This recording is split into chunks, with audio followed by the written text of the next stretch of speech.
Why can't we go over there?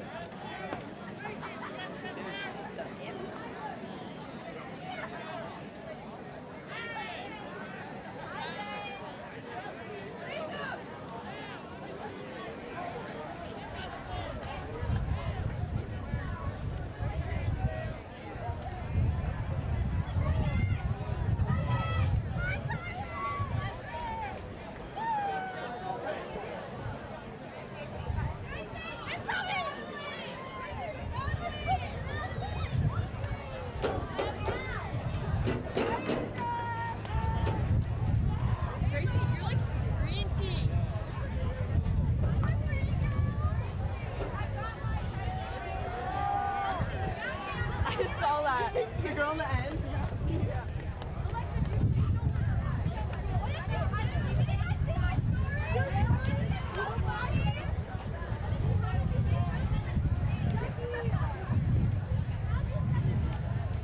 Welcome everybody to Burt Stadium for tonight's matchup between the Millard North Mustangs and your Creighton Pratt Junior Jays.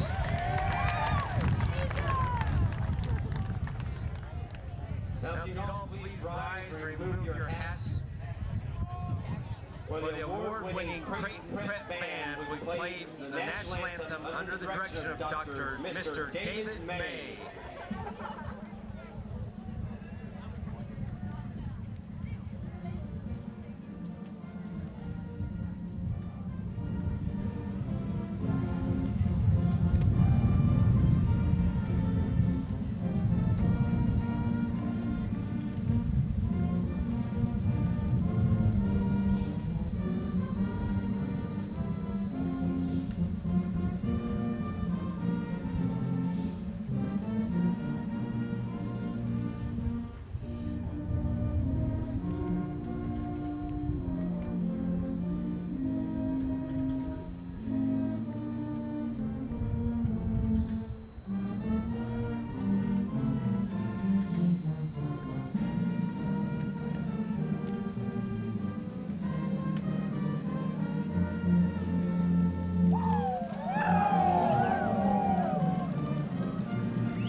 Ladies and gentlemen, welcome to Burke Stadium for tonight's matchup between the Millard North Mustangs and the Creighton Prep Junior Jays.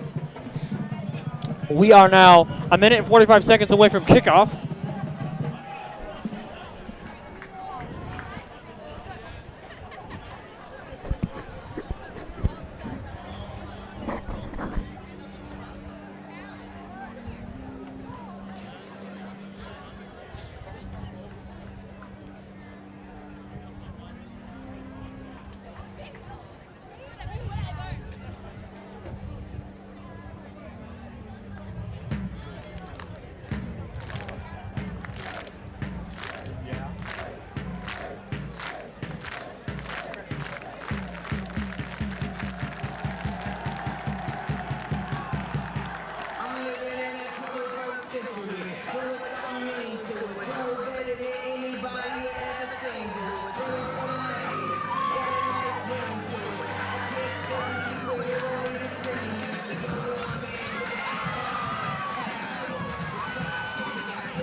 All right, and Prep will start to kick off the game. Check that back deep for the Mustangs. Pat Foley kicking for the Junior Jays.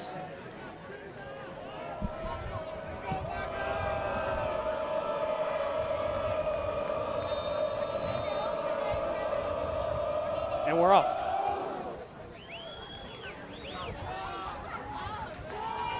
Millard North gets it in the end zone. Jadis Ellis returns. Gets to about the 26-yard line. And this one,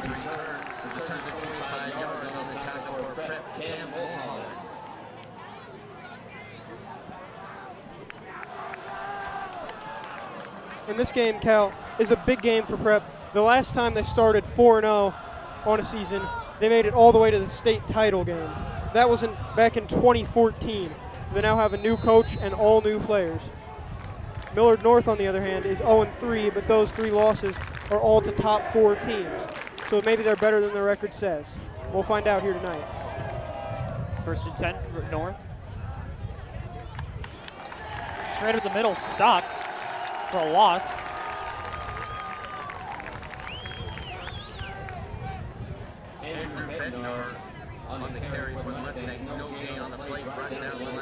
Millard North has had a little bit of offensive troubles, but that can partially be chalked up to the struggles anyone would have when playing a top 4 team.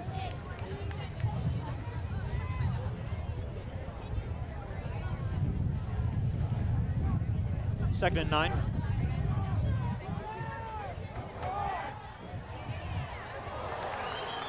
Jadis Ellis with the run, picks up about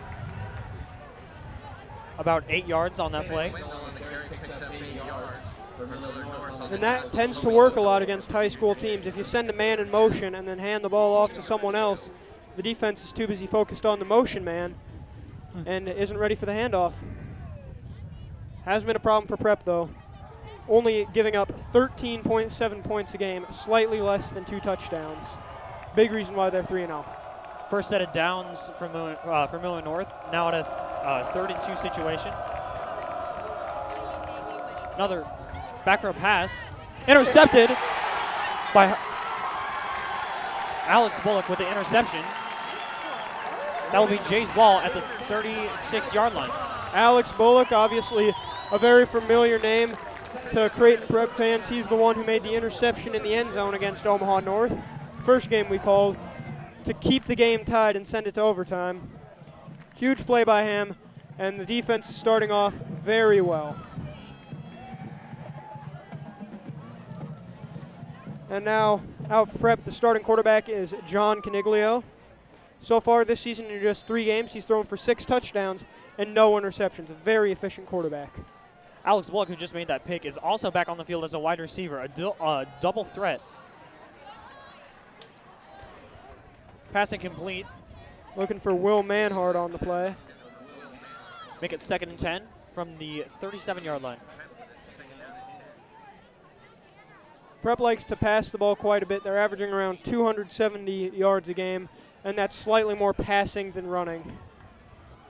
Back for the pass. Sacked at the 50-yard line. Travis Pollard, the 6'4", 200-pounder defensive end, makes a sack. He's another double threat guy. He moonlights at wide receiver, if you can believe that. That'll make it 3rd and forever for the Jays.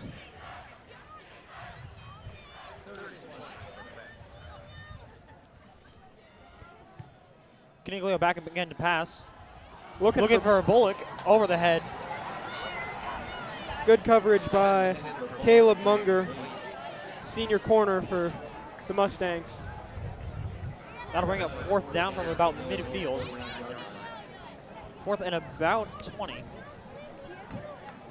Not a very good start for the Junior Jays, but they do take a while to start off. They're not averaging too many points. Both teams off to a bit of a rough start. Obviously, an interception and a 4th and long. Yeah. Within their both first 2 drives. And you got to be able to capitalize on turnovers like that if you want to win football games. If you get an interception inside your opponent's 40, that should be at least 3 points. Tremendous punt. Bounces out of bounds at the 12-yard line. It's a good defensive position for the Jays to start off. And that's another thing you got to worry about, the field position battle. Prep got an early lead in it with obviously starting inside the 40 and now pushing North to start back inside their own 15. Going to be very difficult to get a lot going on offense for North.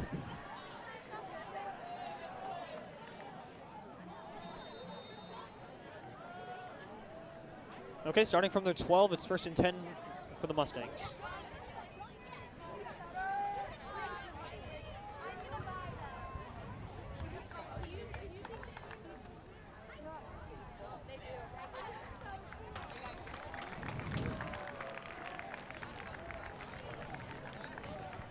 Pickup of 2. The North's offense appears to be a pretty difficult one to figure out. They start off with 2 receivers, 2 split backs, and 1 running back in the backfield. But they have a lot of pre-snap motion, and they're also running what looks like a bit of a triple option, which is difficult for any team to stop, especially a high school team. 2nd and 8.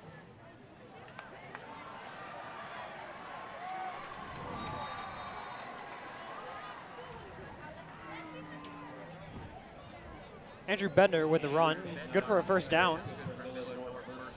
Big hole there for Bednar on the 16-yard gain. And that's going back to the pre-snap motion I talked about. The defense has to adjust when a receiver goes across the line of scrimmage. But then if you add a run to the other side, all of a sudden the defense is out of position and doesn't know how to react. Good play call there from Millard North. That brings him to the 31, 1st and 10.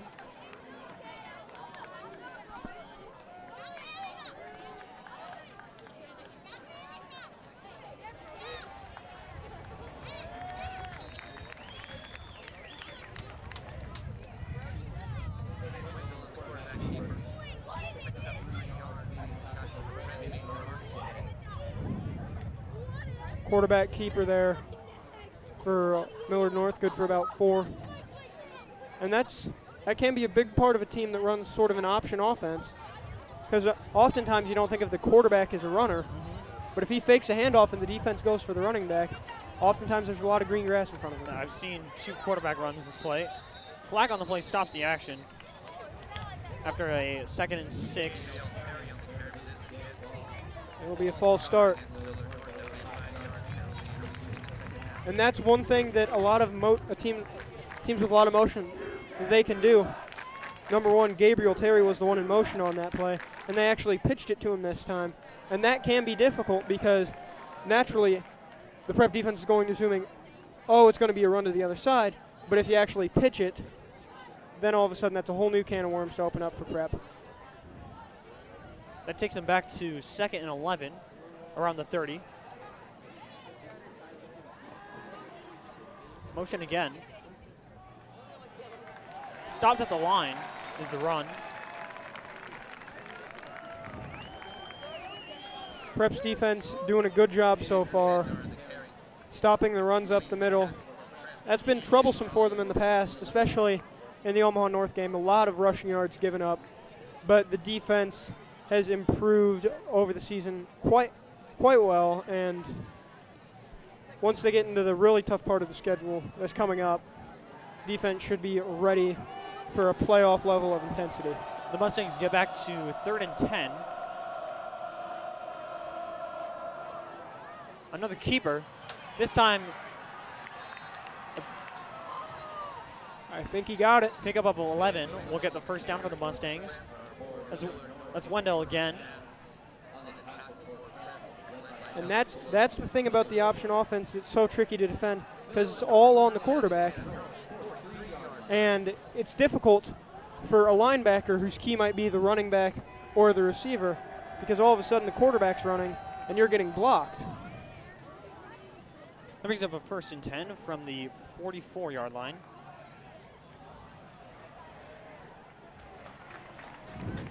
Bednar with the run.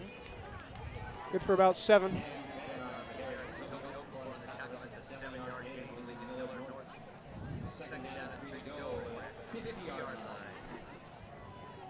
And this is what Coach Tim Yonk was worried about. He did say that he thought this could be a trap game for the Junior Jays, that Millard North was much better than their 0-3 record says. And obviously, when you've got an option team, you've got a lot of defensive stuff to work on. Another keeper, a lot of those tonight.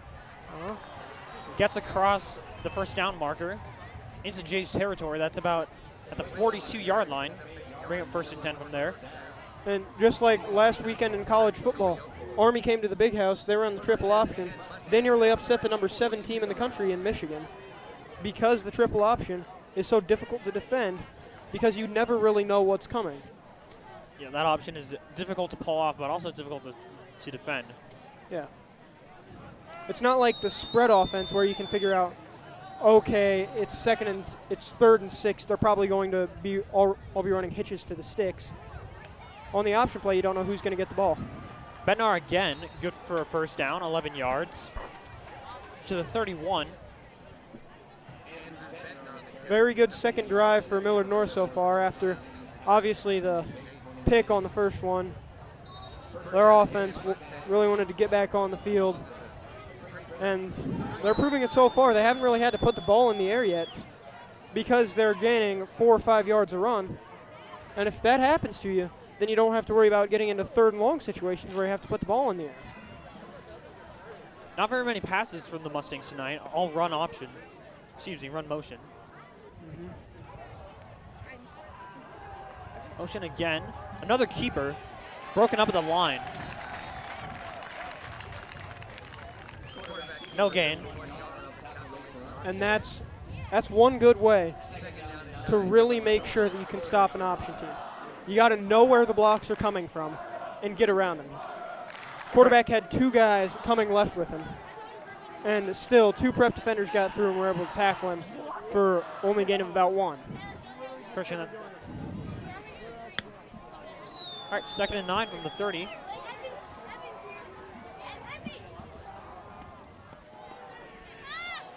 Pitched outside to Gabriel Terry, who gets... It appears he's to the first down, and he does have the first down at about the 20.5-yard line. About a 10-yard gain will get him there.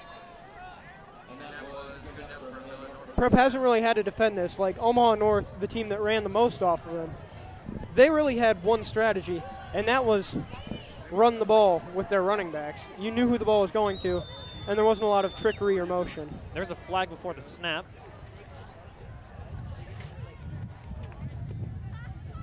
I think it might be 12 men on the field here for Millard North.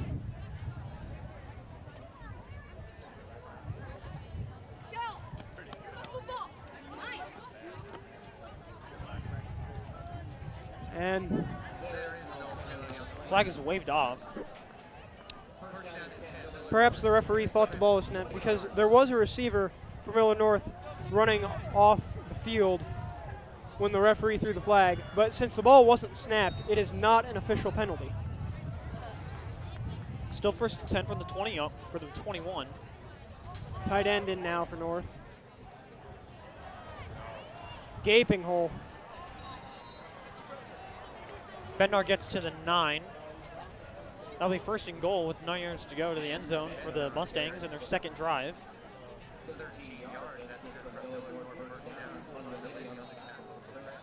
The sign of a good offense is that the other team knows what's coming and they still can't stop it from working. And right now, that's what's happening for Millard North. Prep knows what's coming, but they just don't seem to be able to stop it right now. And hopefully that can change for them. Because right now, Millard North is knocking on the door. 1st and 9 to the end zone. Another keeper stopped at the 3. 2nd and goal from the 3.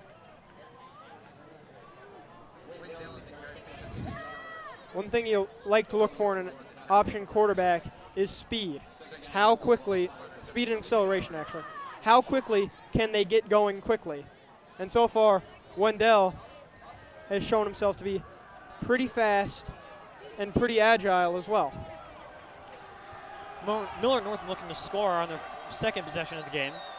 Fans are getting very loud. And he's in, touchdown. Andrew Bednar with the puts up 6. With 2:46 to go in the quarter. And that's just an all-around good drive by Millard North here. They knew what went wrong in the first drive. They worked to fix it. And Prep just couldn't figure out how to stop it.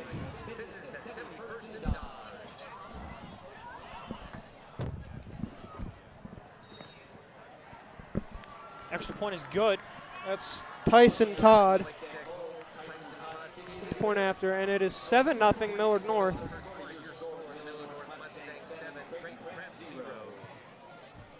But Prep is getting kind of used to these starts.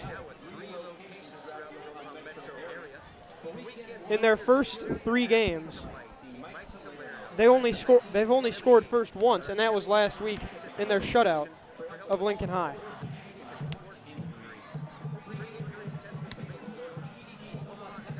So obviously this is nothing new to the offense. The question is, how will they respond to yet another team that just won't quit? Because that's what I'm getting right now from this Millard North team. They don't seem to know when to quit.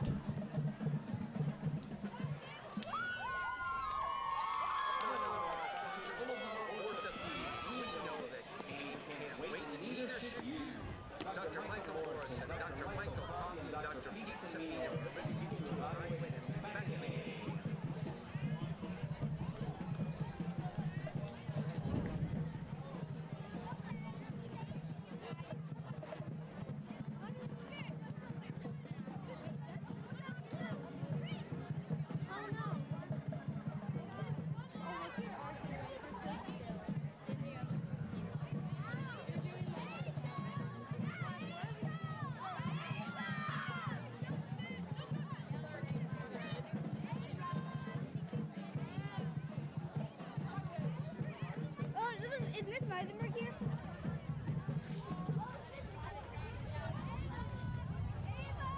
Another sponsor, Family Practice Associates, quality and compassion for your entire family. Dr. Jane Cervantes.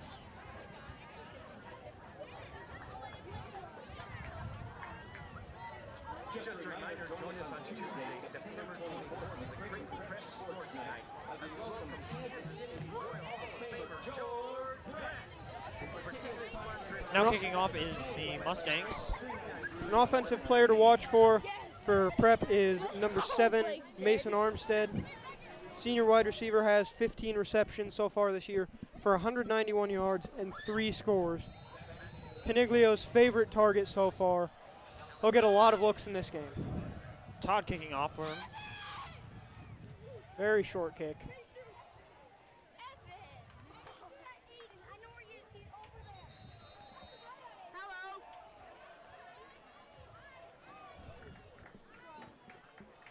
Trey Olden with the return. Gets him out to the 29-yard line, 30-yard line. The sophomore getting some work on special teams. Ball was placed again, back at the 29 now. 1st and 10 for the Jays. Second drive of the day.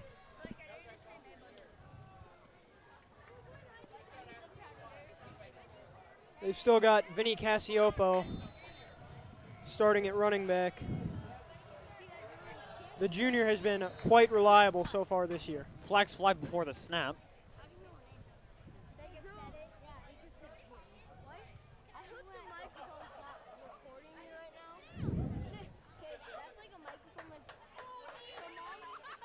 And it's an offsides. Good start to a drive. Getting yards without even snapping the ball. Yeah. I talked to Coach Yonk before the game, and he said that they were going to come out in a double tight end formation. Prep hasn't used so far this year. It's a keeper. Good for the first down. Is Caniglio. Good fake to Vinny Cassiopo. That'll make it 1st and 10. Giving Millard North a taste of their own medicine.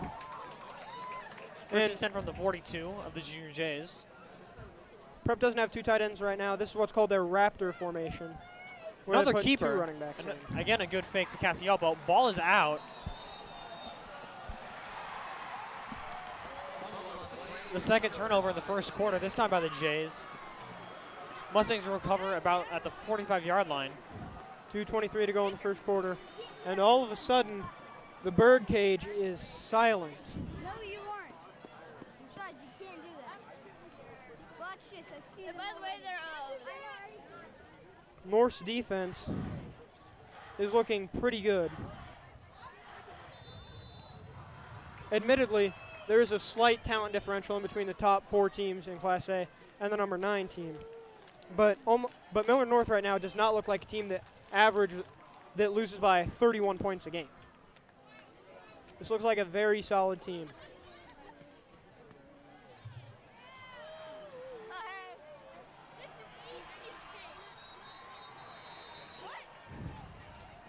I didn't. I hid in the stands. Exactly. Big run there for Bednar.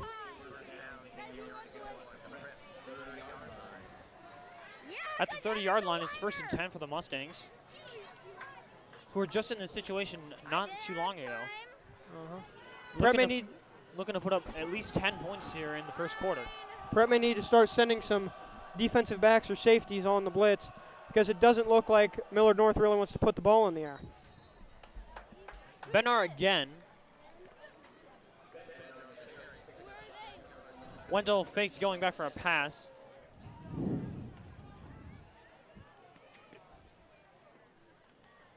And Prep may have to start putting some more guys up like they were on that last play.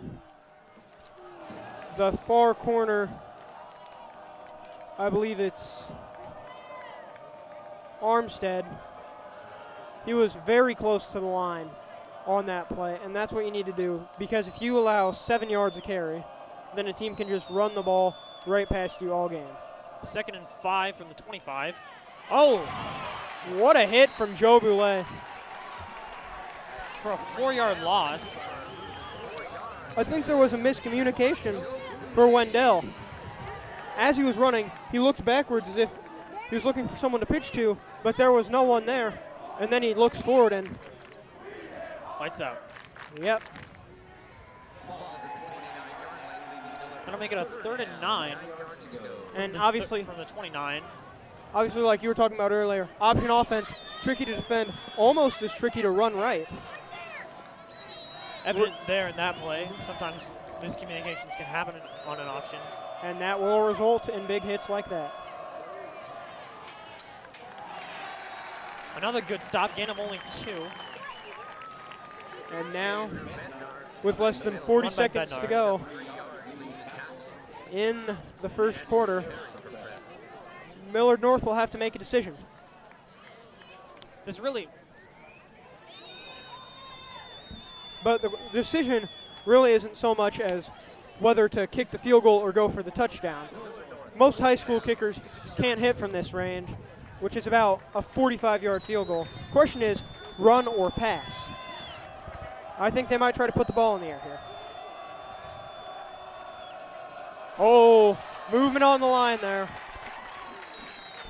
That was number 58, Craig Marshall. that'll make their 4th down attempt a bit more unrealistic. From Especially 12 yards away. especially if they want to run the ball, because obviously they've had a measure of success so far, but converting on 3rd and 4 is a lot different than converting on 4th and 12. End of the first quarter. End of the first quarter. It's 7-0. The Mustangs. We'll be right back for the start of the second quarter.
Welcome back. Teams have swapped sides to start the second quarter. We're back at a 4th and 12 attempt for the Mustangs at the 31-yard line.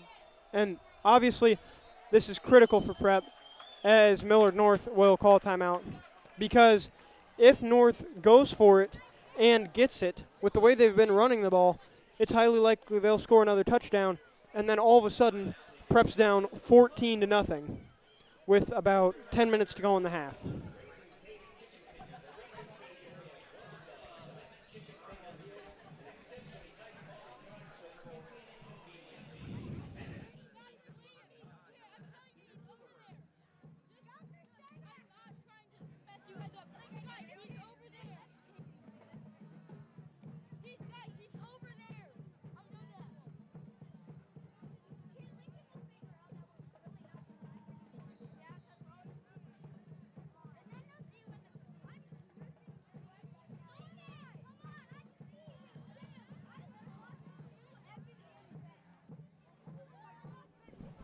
Welcome back again to Brickfield after a timeout called immediately after the start of the second quarter.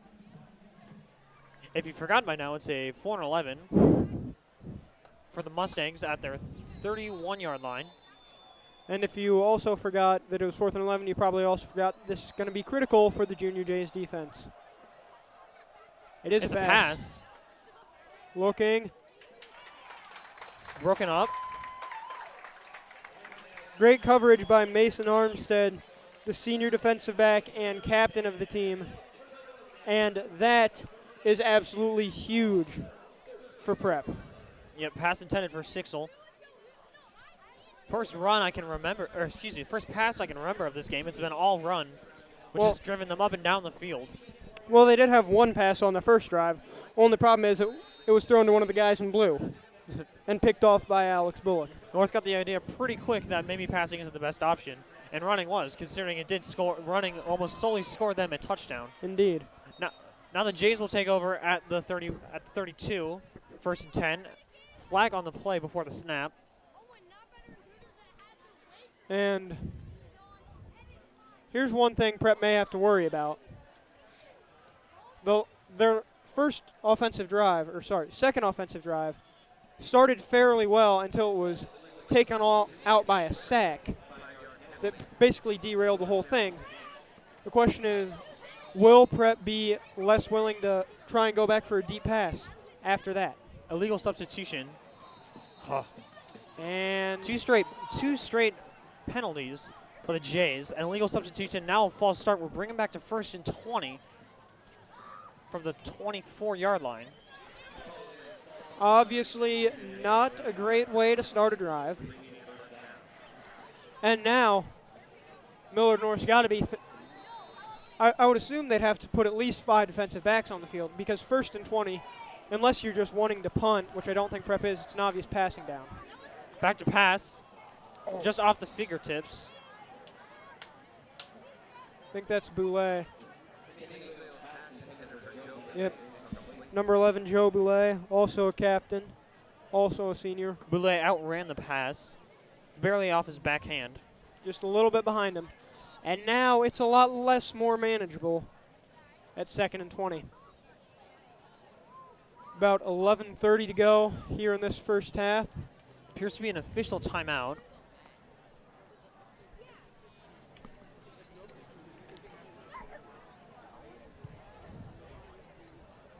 So far, it's been a defensive battle.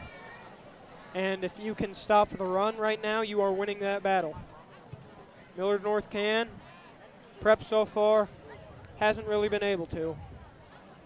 And that led to the touchdown. Play is still stopped.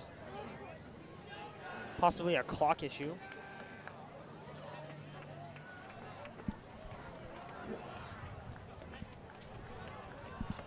Maybe.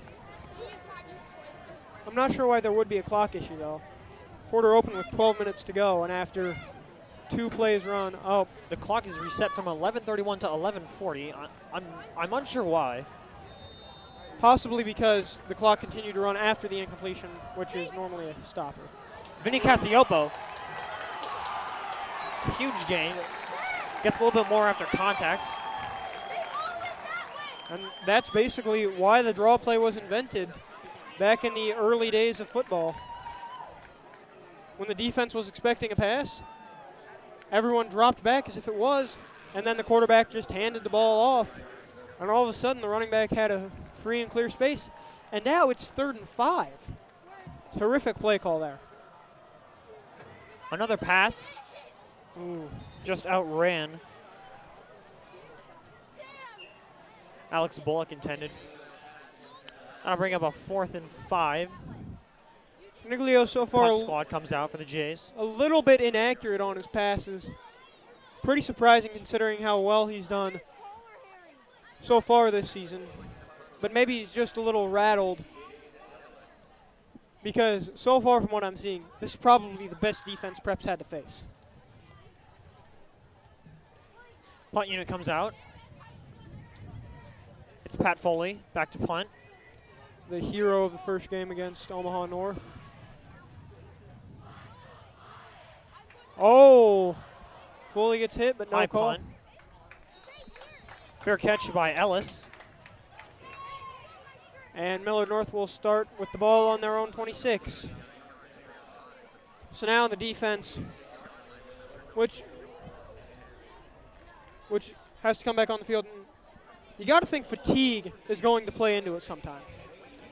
If a team takes 5 minutes off the clock and runs, say, 20 plays, the defense would like the offense to stay on the field for at least 2 minutes.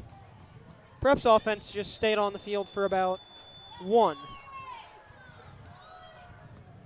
Fatigue will start setting in at some point, and that's when the option really starts to hurt you. 1st and 10 for North. Stopped at No, the quarterback fake. kept it. Keeper by Wendell. Brings it to the 30. About a 4-yard gain. I'll bring up 2nd and 6. And A lot of keepers by the quarterback. Part of that. it's working so far, though. And one of the problems with this option offense is most triple option offenses start with 2 backs in the backfield behind the quarterback. This offense often includes the motion man as the 3rd guy in the option, and that's a lot more difficult to defend. More motion still. Another keeper. Brought down with 2 to go to the 1st down. That'll bring up 3rd and 2. And Gain of about 4. And that's partially why they run the motion for this option offense. They sent one of the split backs in motion who blocked a guy off the edge that enabled Wendell to get as many yards as he did. That play could have been stopped for no gain if not for that good block off the edge.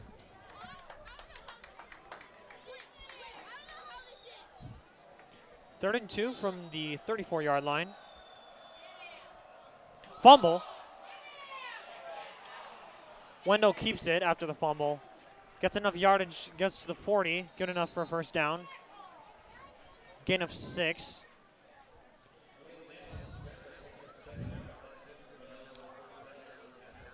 Wendell running this offense very well. Only a sophomore and only 5'8" tall and weighs only 160 pounds, but he doesn't look like it. He looks like a leader of this team right now. Leader both as a team member, but also both as a rusher. Indeed. I'd start predicting some plays, but it's fairly obvious what this is going to be. Watch for the option. There it is again. Another keeper. Wendell gets a 5-yard gain to the 45. I'm surprised how much they're risking injuring their quarterback.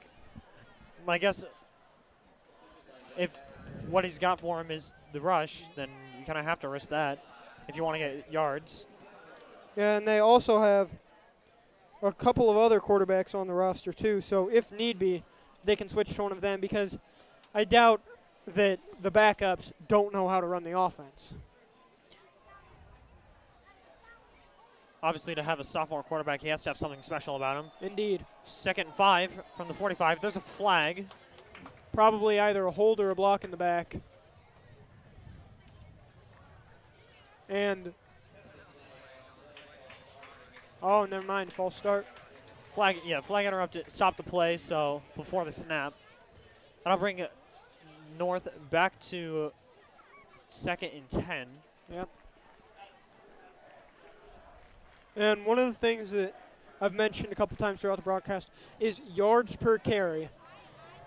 The average yards per carry you need to get the 1st down without having to convert on 4th is 4 yards. I'm not sure of the exact number, but so far I'm fairly sure Millard North is averaging around 5 yards a carry. That offense is impossible to stop if you give them a 1st down or if they get a 1st down every 2 or 3 plays. You've got to start getting those 0, -1. Back row pass. Intercepted. After being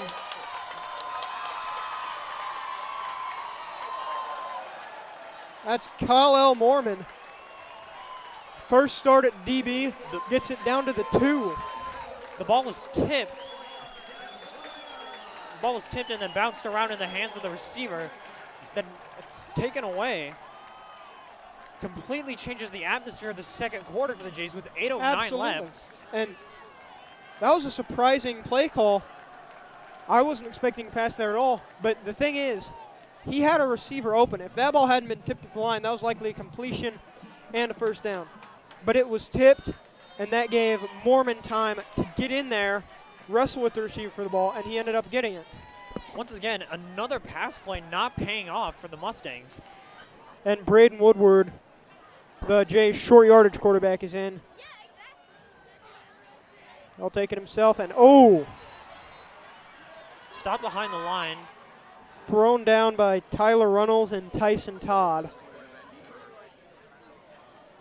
Obviously, when you put in a new quarterback just 2 yards from the goal line, the defense is going to think, hey, maybe this guy's going to run the ball.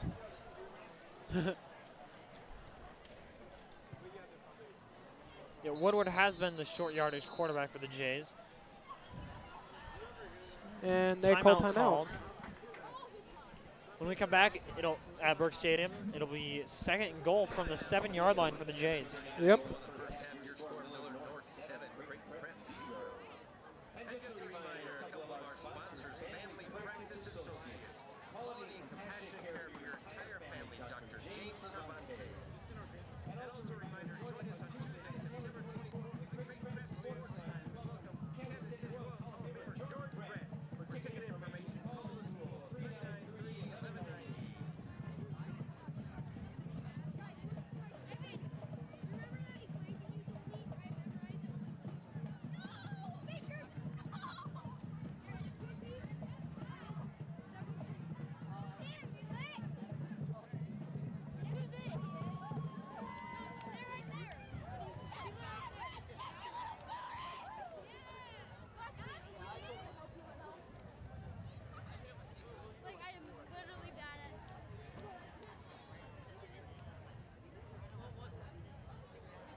All right, we're back here at Burke Stadium. Jays have an opportunity to tie up this game. It is second and goal from the 7 after a loss on the play. And that timeout was to put regular starter John Caniglio back in. Obviously, at the 7-yard line, it's a lot more difficult for your quarterback to get 1 or 2 yards and call it a success. Play suspended for media.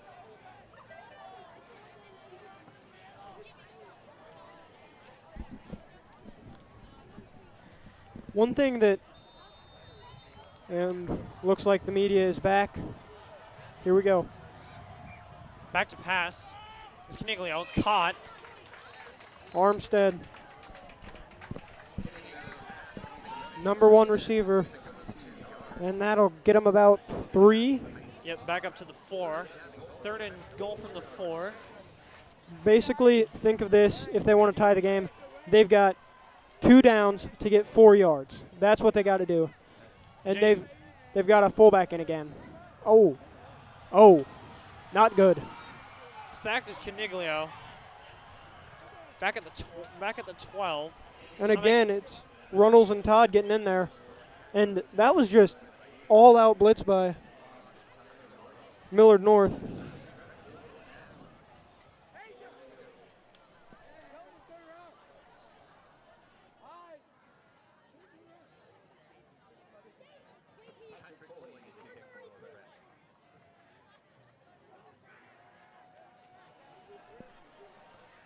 Foley's kick.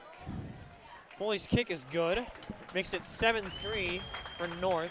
And on that last play, the 3rd and goal from the 4, North just ran an excellent play. They sent all 11 in there. And Vinny Cassiopo, who didn't even have the ball, was sandwiched at the line by two different defenders. Just the blocking for Prep disintegrated a little bit. Yeah, especially right where they needed And it paid off. Obviously not the most desired option for Prep, but a score is a score, and they are now only 4 points away from tying the game. And yeah, now Prep's in a one-possession game to get the lead. And I think the way their defense has been playing, that's why Coach Young was so comfortable kicking the field goal.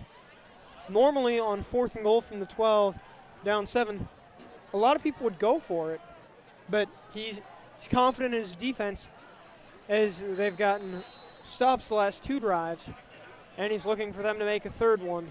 Pat kicks it off for the Jays after the field goal. Returned by Keyshawn Wright. Stopped at the 26. 6:25 to go in the second quarter, and Millard North's motion option offense will once again be back out on the field.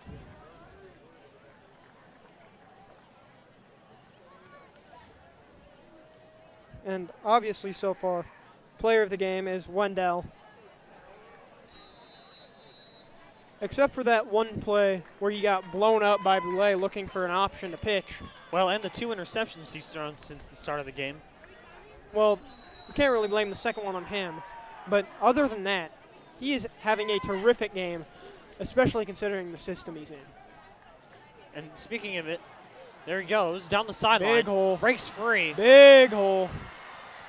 Down around, flag on the play, down around the 38-yard line of Prep. And that is one thing that you really don't want to happen. Obviously, 5 yards of carry is acceptable when you compare it to a 35-yard speed boost from Wendell. And he's just continuing to impress me the way he's playing. Creighton Prep has one sophomore quarterback on the roster. Well, 2 sophomore quarterbacks on the roster, in Sam Ryberg and Jack Piernicki. Neither of them have taken a snap for varsity this year. And then you look over at Millard North, and Wendell is leading the offense and doing so quite well. 15 yards will be added onto the play for personal foul. I assume on the tackle, maybe a horse collar. Perhaps a face mask as well. Overall, not good, to be simple with it. And that just adds insult to injury. The guy's already got 35 yards. Don't give him a 50-yard play just because you want to hurt him. Well, I almost think that penalty was necessary. He needed to get him down, otherwise he would score. Yeah. At least now they have a chance of stopping them before they can reach the end zone. Yes, but now they're a lot closer to that end zone, and that will definitely be an issue. 6:25 to go.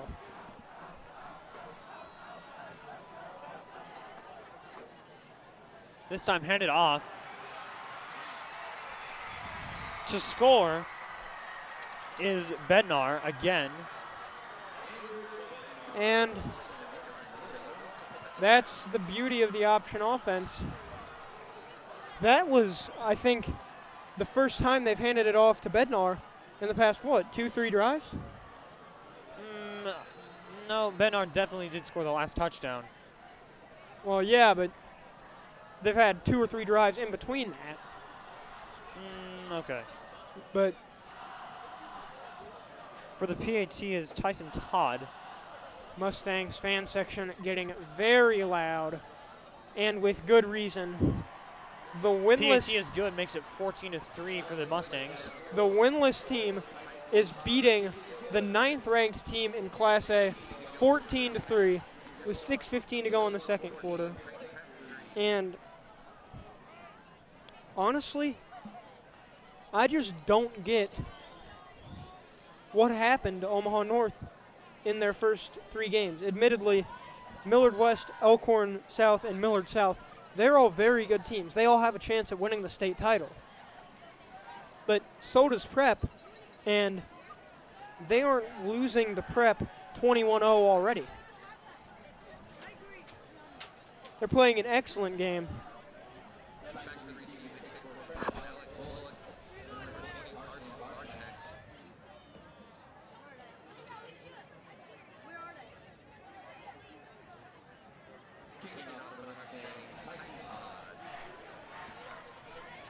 Kicking off is Todd. Jays need to score a touchdown if they want to stay in this game. Well, Down by 11, 2-possession game. very short kick. Oh, no. Oh, that didn't work very well at all. And The kick takes an odd bounce and is recovered most likely what appears to be by the Mustangs. they ran a little pooch kick, and it's a difficult rule to. Oh, Jays do hold on. thank goodness Prep holds on to the ball. That might have just ended the game right there if North had been able to recover.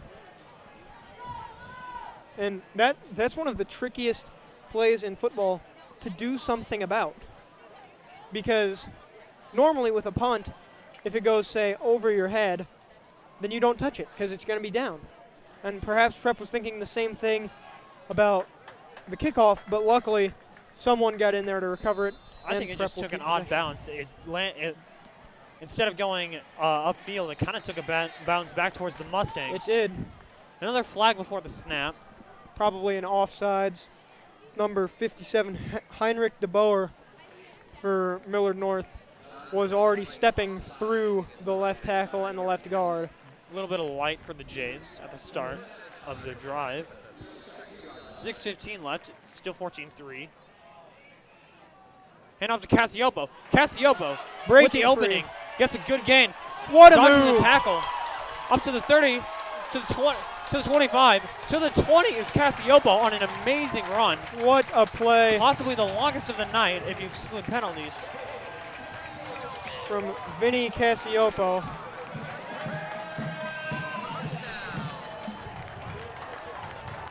First down from the Millard North 19-yard line. A gain of 49. All of a sudden, Jays have turned around this quarter and looking for another opportunity to score. Hopefully this time get 7 up on the board. Make it Well, out. haven't quite turned the quarter around yet, because that's what she said when they got the pick. And Another flag before the snap. Heinrich DeBoer again. Caniglio might be using a snap count, and A lot of motion on that line. If it wasn't a false start and there's a lot of motion on the line, it had to be something with the snap count or just overall Yeah. confusion. So far this drive, all Jays. Hand off to Cassiopo again, tripped up at the line. So that'll be 2nd and 5. and pretty good run from Cassiopo if you consider what happened. Number 61, Ali Anien, one of the starting D tackles for the Mustangs, is 6'1" and weighs 305 pounds. Very difficult to block, very difficult to get around. No shame in being tripped up by that guy. And Cassiopo is now taking a seat, probably a little bit fatigued. It'll be 3rd and 5 with 5:15 to go in the quarter. Look for a sticks play. Run to the sticks and turn around.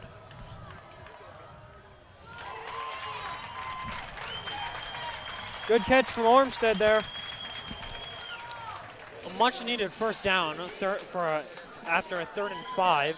He's been the primary receiver all year and gets him to the 8-yard line. Unfortunately, I did not predict it right. I said a sticks route. Armstead ran a slant, but it's first down for the Jays, so it doesn't really matter. 8 yards to the goal line. Cassiopo again. Touchdown! Up the middle, touchdown Jays. Vincent Cassiopo, the 8-yard run to put Jays up 9. Pat Foley will go on for the PAT. And that drive, all Jays. Indeed. All Cassiopo, basically. It was Cassiopo, penalty, run. No, penalty, Cassiopo, penalty, run, Armstead, Cassiopo, end zone. Ooh, a little bit of a swinging gate here for Creighton Prep. Maybe they're looking to go for 2 and trying to cut the gap to 3.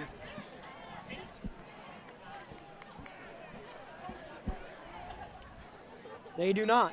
PAT is up, and it's good. Pat Foley.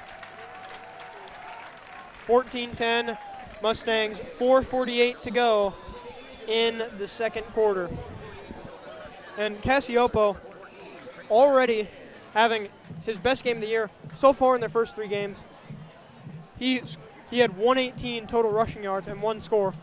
Already so far, he's got over 50 and a score in just the first half. And if Prep's running offense can keep doing what they're doing, that will open up the pass, and that's when Caniglio can really hurt you. Back to a one-possession game. 14-10 for Millard North. 4:48 left in the half. But once again, it's going to come down to, can the defense get a stop? So far, when Prep has scored, the defense hasn't been able to stop it. They cut the gap to 7-3, and then North scored almost instantaneously. They got the score again to cut the gap back to 4. Let's see if the defense can get a stop and maybe even get the Junior Jays the lead going into halftime. Yeah, to think that that whole drive could have not happened if that weird kick bounce off that kick would have gone in Millard North's favor. Yes. Pat Foley kicking off to the Mustangs. If that bounce had gone into the hands of a Mustang, we'd have a very different ball game right now.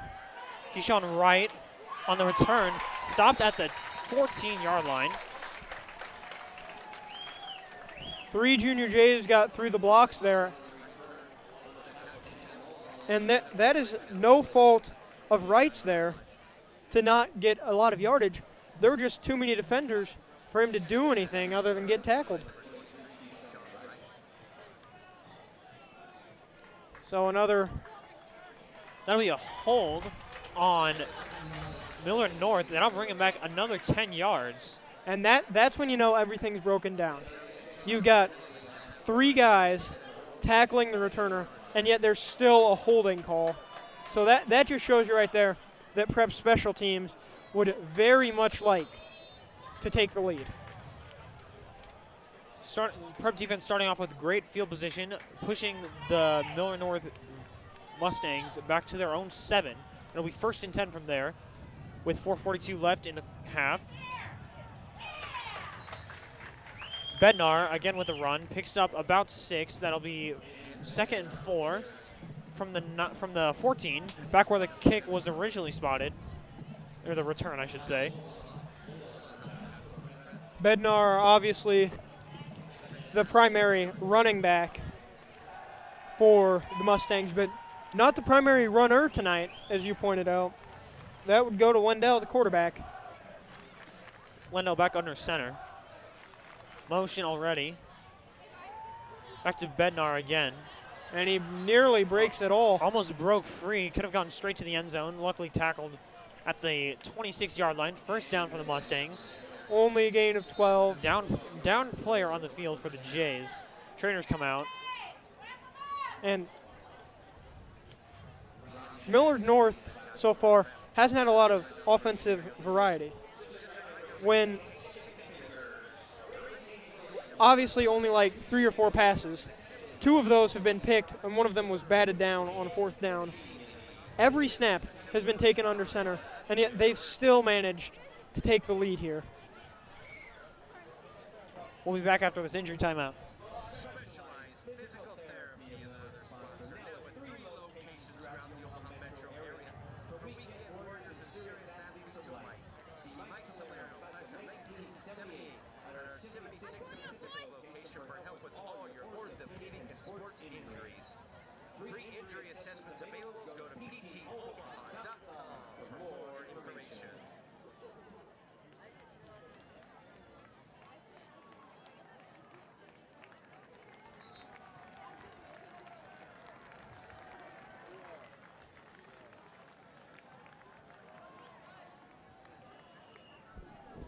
We're back at Burke Stadium after an injury timeout. It is William Sangstick, the junior linebacker. Stock walks off the field. And that loss at linebacker may hurt Prep because linebackers are huge when it comes to defending the option, especially outside linebackers who can set and keep the edge. With Sangstick a starter gone now, it's going to be slightly more difficult for the Junior Jays defense. First and 10 from the 25. It's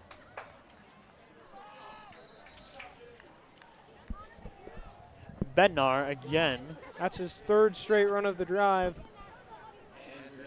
They might be giving Wendell a break. He's probably never run this much in his life. That brings up 2nd and 5 from the 31-yard line of Millard North. And Prep's defense so far, other than the interceptions, really hasn't done anything of note because those picks are really the only way they've been able to stop Millard North. The only other time they stopped them was a miscue in the backfield that led to a sack from Joe Boulay. Oh, what a hit. Handoff to what looks like Bednar. And it will be. Slow to get up. Looked almost like he had enough momentum to go through the hit and cross the first down line. But he got hit hard that play. Yeah, very rough hit. Looked a little winded after the play. That'll bring up 3rd and 3 from the 33. But that is quite helpful if you're a defense. If you wear down the runners, they're a lot less likely to try and go through you. Pitch out right. Looks like maybe a first down. It is Gabriel very Terry. close. That'll be a close one.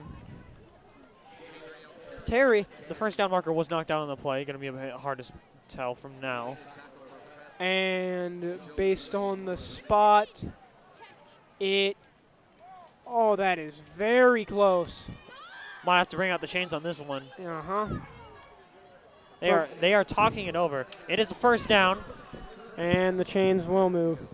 And so far, only 3 players have touched the ball for Millard North in the option offense. It's Gabriel Terry, Ben Wendell, and then Andrew Bednar.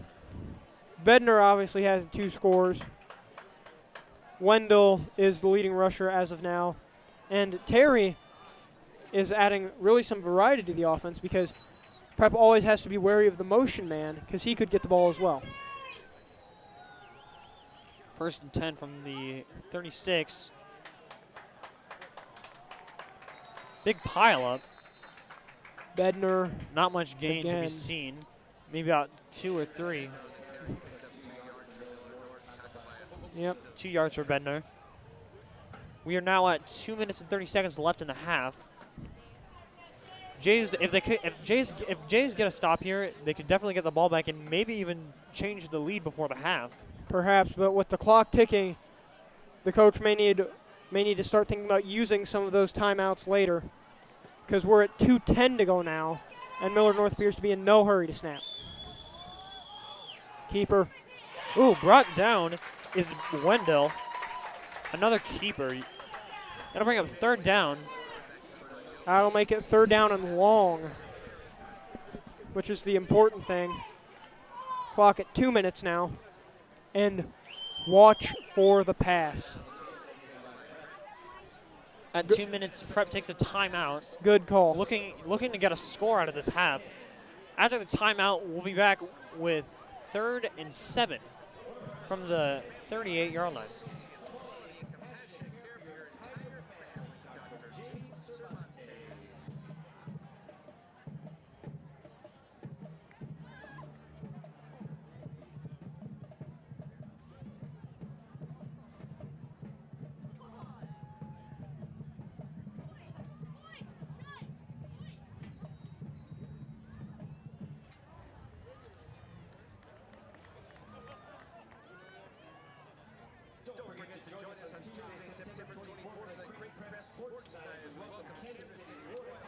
We're back at Burke Stadium with a pivotal moment to end the second half. And it's about 3rd and 7 for the Mustangs at their 39-yard line. If they don't convert on this, they'll be forced to punt and give the Jays the ball back with with what will probably be 2:50 left. 150. Excuse me, 150. And Jays still have 2 of their timeouts. Excuse me, 1 of their timeouts. No, yep, just 1. Watch for the play action pass. They've had 2 3rd and long so far. Both of them have been pass plays. It will not be. Ball is stopped. Well short of the first down marker. It's again number 1, Gabriel Terry. And it will be short by 2 yards. 4th and 2. And Prep used the last timeout with 1:53 to go. Likely going to be a punt here from the Mustangs, which will give Prep the ball back. And the question is, how well can Prep run the 2-minute drill? They haven't really had a lot of chances to run it so far. Again, in the North game, obviously, the biggest 2-minute drill was in overtime, but in overtime you can take as much time as you want. There is no overtime clock. Against Central, they took the lead with about 7 minutes to go, and against Lincoln High, they had no need for a 2-minute drill. So this is really the first we'll get to see of, I'm guessing, the Jays' hurry-up offense, which they've been working on a lot over the summer. And North. And looks like they're lining. Yep, North is lining up for a punt. Back to punting it off is Kason Kelly. Mason Armstead returning, a do-it-all player at receiver, defensive back, and returner. If he can break a big one here, that would be immensely helpful to Prep. Punt is very low.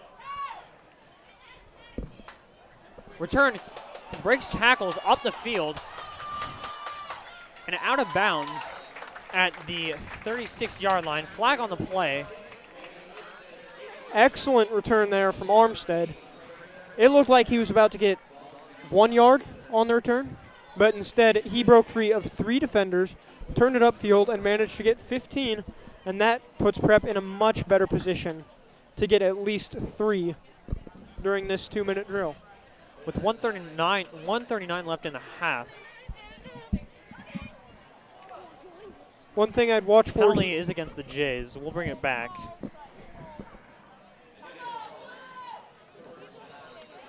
Yeah, personal foul. That would be 15 yards from the spot. And he'll basically negate. Yeah, the return will be negated if not brought back some more. Jays will start at their 20. Detrimental to that good start they had. But we'll have to travel an extra extra 15 yards. But they still have the same amount of time. And one thing I would watch for here is a draw play. Obviously, the 2-minute offense, you have a lot of deep passes, a lot of sideline passes.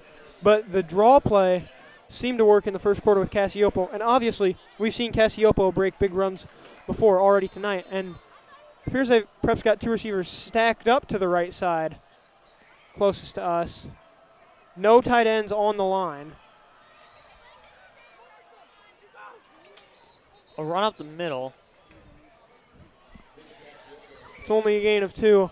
And now this is when you wonder, will Prep just cut their losses and take it to halftime? Yeah, because obviously, if Prep puts the ball in the air and it gets picked off. Offense for Prep.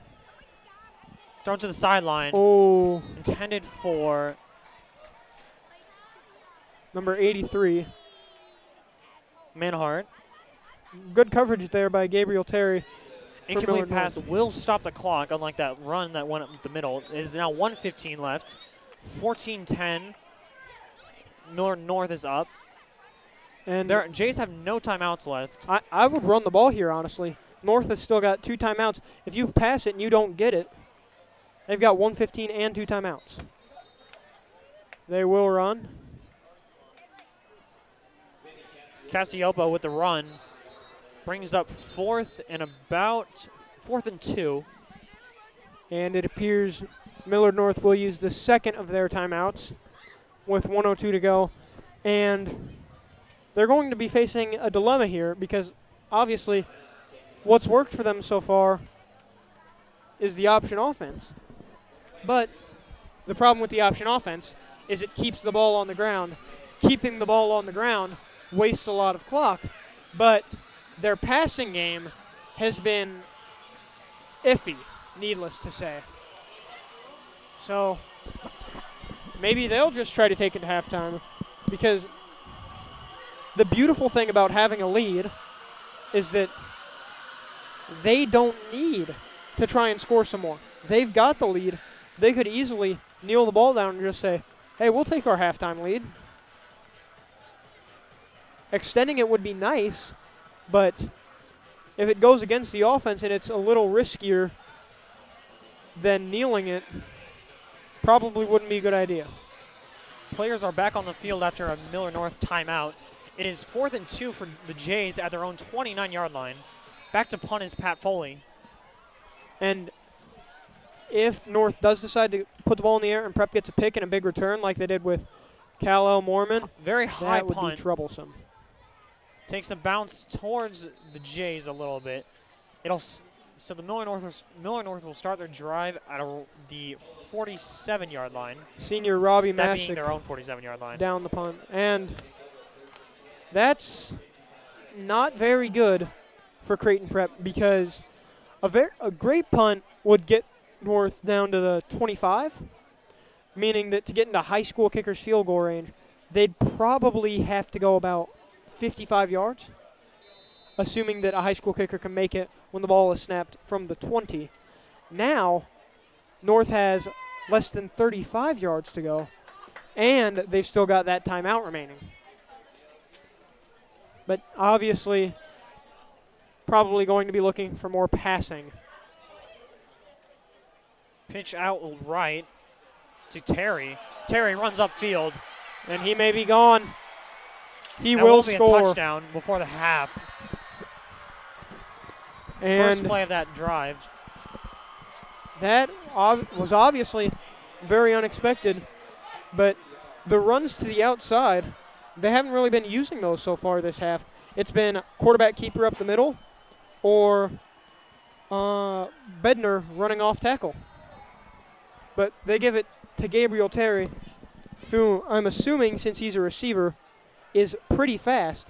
If you get it to him while he's running and he gets in space, it's going to be very difficult to stop him, just like it was there. Point after is good. That puts the Mustangs up 21-10, 11-point lead with 45 seconds left in the half. Not a very good defensive stand there for Creighton Prep, and obviously not what they wanted either. They tried to maybe drain some clock. Instead, they gave the ball back to North with plenty of time, and Millard North said, oh, we don't need that time. And they had a one-play, 53-yard touchdown drive.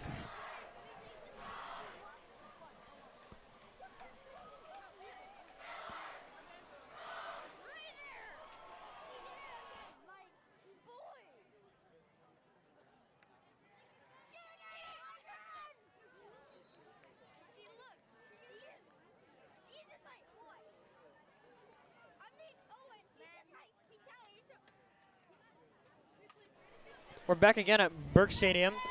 The Millard North Mustangs have just scored over the Jays, bring their lead up 21-10. Obviously not the ideal situation for Creighton Prep. In fact, I think this might be the biggest deficit that they've faced all year. That includes going up against a fellow ranked team at Omaha North. Going away and playing Omaha Central, I think that 11 points is the most they've been down this year.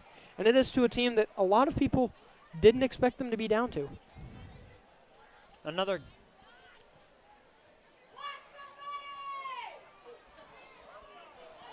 up the field. Big return.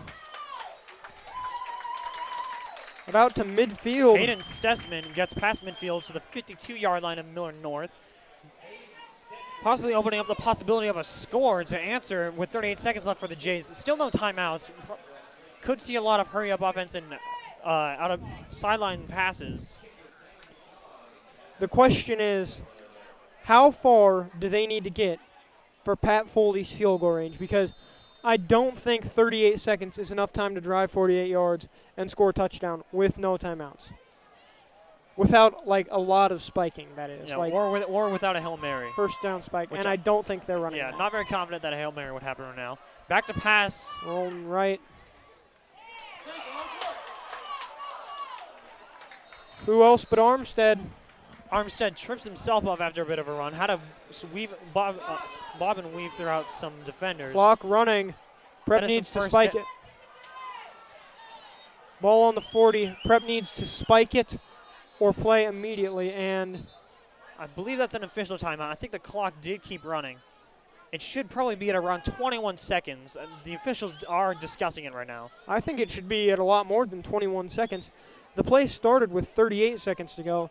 I'd say as much as 30 seconds should potentially be left on the clock. I just glanced up at the clock and saw 21 seconds. But I was most likely late on that one. Still discussion amongst the officials. that is obviously terrific news for Prep because in the NFL, if a player gets a first down inbounds, the clock does not stop running, so they have to run up and spike it, which oftentimes results in a lot of time being lost. But in college football and high school, you don't have to worry about that. The clock automatically stops after a first down and only starts again after the sticks have been moved. And Still lots of discussion by the officials. Right now the clock is set to 25. 25 seconds. a little bit of unrest from the fans. And Coach Tim Yonk understandably upset with the fact that his team may have been robbed of as many as 20, potentially 15 seconds of game time.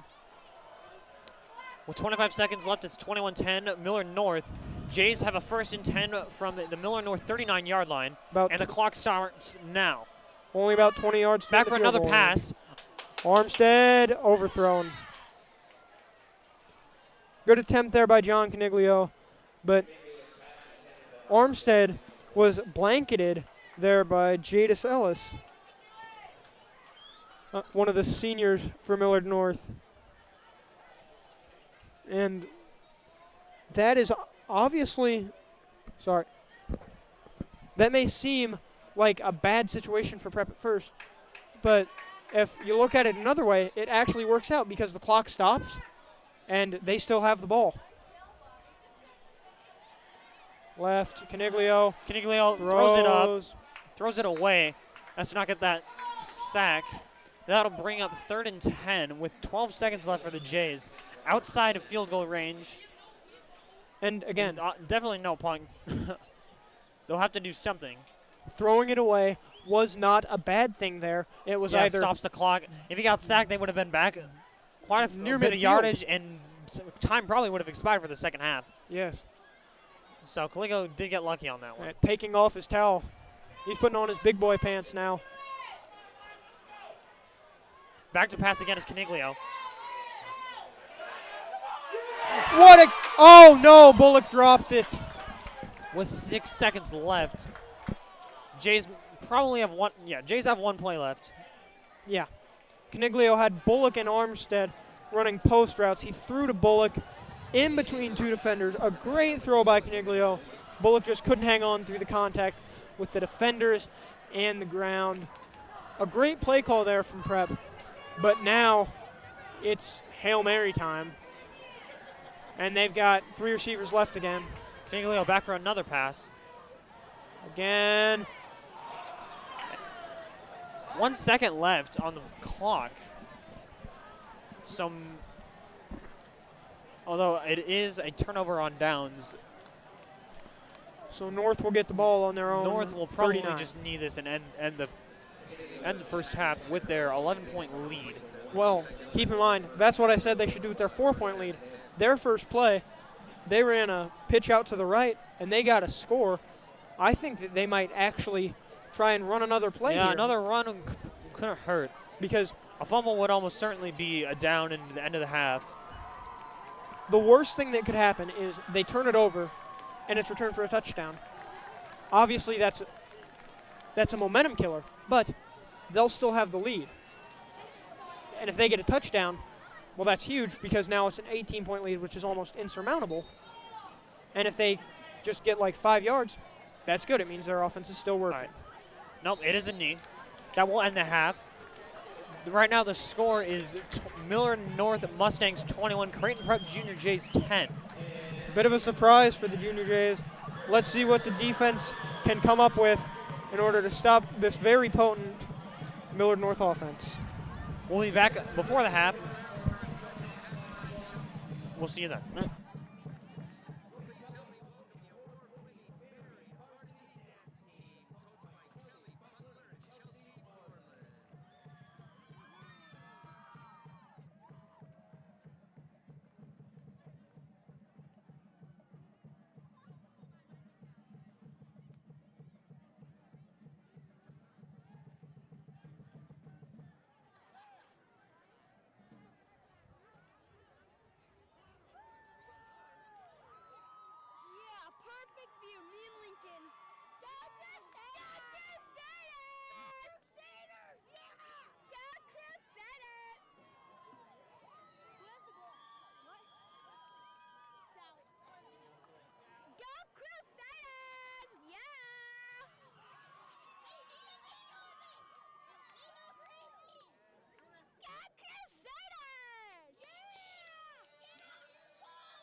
Ladies and gentlemen, we are back at Burke Stadium.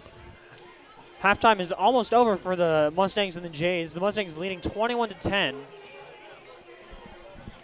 So far, it's been a rough first half for Prep. Millard North came out with the motion option offense, which is very difficult for any team to run, but much more difficult for any team to defend, and it showed as they jumped out to a 14-3 lead and then a 21-10 lead. That's where the score remains, but Prep does have hope. So far this year, they've been a second-half team. In the 3 games they've played so far, they've outscored their opposition 34-3 in the second half. In the fourth quarter, the gap is even more pronounced. In the fourth quarter and overtime, they score 17 points. The opposition has scored none. So if Prep can keep it close into the fourth quarter, I don't have a doubt that they'll pull it out and get the win. There's 15 seconds left on the warm-up timer. Kickoff about to commence. I believe Prep will get the ball first. Yeah, Prep should receive the kick, if I remember correctly. And that, in and of itself, is going to be very helpful to them. Yeah, I think Prep really needs to make a statement on this first drive if they want to get the momentum to win back this game. Because the defense starting down 21-17 is much better than the offense starting down 28-10. Now, obviously, 28-10 isn't impossible to come back from, and 21-17 doesn't mean you're going to win the game, but a score here would definitely help both offense and defense, especially considering that they should both be fresh after halftime.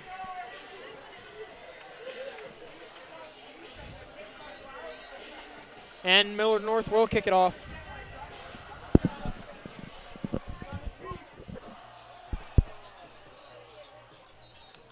All right, Tyson Todd warming up to kick off. Now, obviously Prep at number 9 in Class A is one of the more solid championship contenders so far. What happens in this second half is a real measure of how much of a championship team they actually are. If they can rally from adversity, come back and win this game against what I think might be the toughest team they've played all year, not just based on ranking, but based on how competitive the game has been, it will tell us a lot about them going forward. Second half is underway. It's a pooch kick. Oh, dear. Unsure who caught that. They both went up to catch the kick. And ended up catching each other. This time there's no debate that Prep has the ball in this kickoff.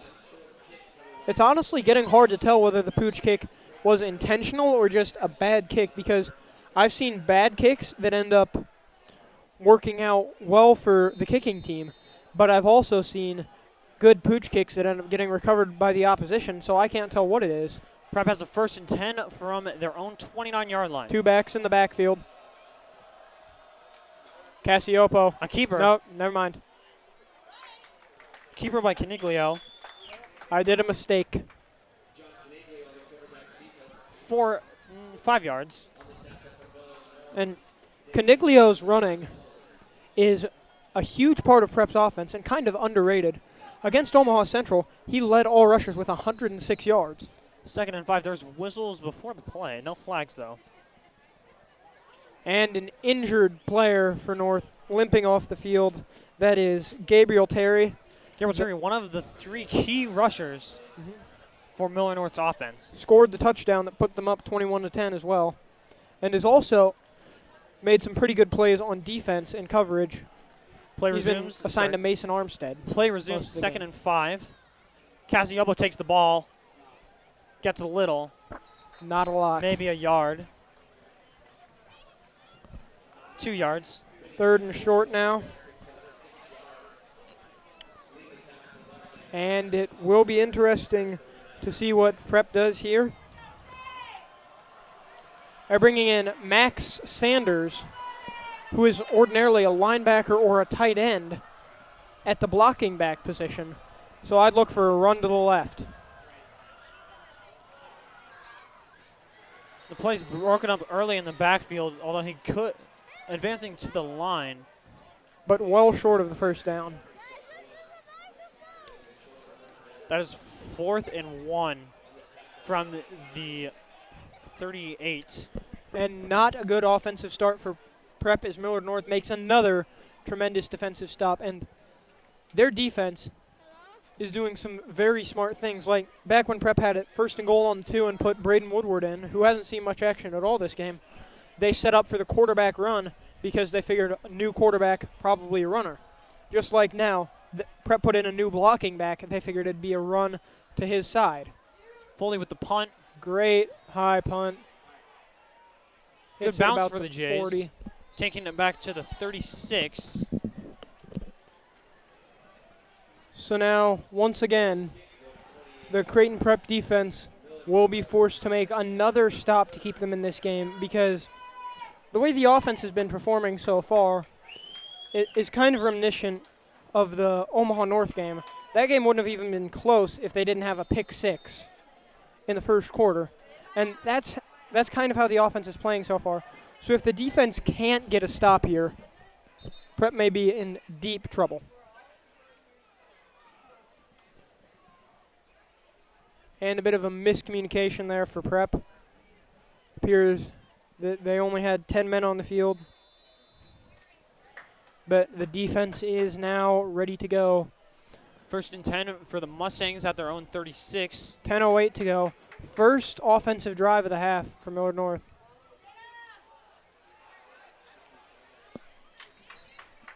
Another keeper. Wendell with so many rushes tonight as a quarterback. A deadly weapon against this Jays defense. And he's been so consistent, like except for that one run he broke off for 35 yards. He's been averaging 5-6 yards. Like he'll get 5 or he'll get 6.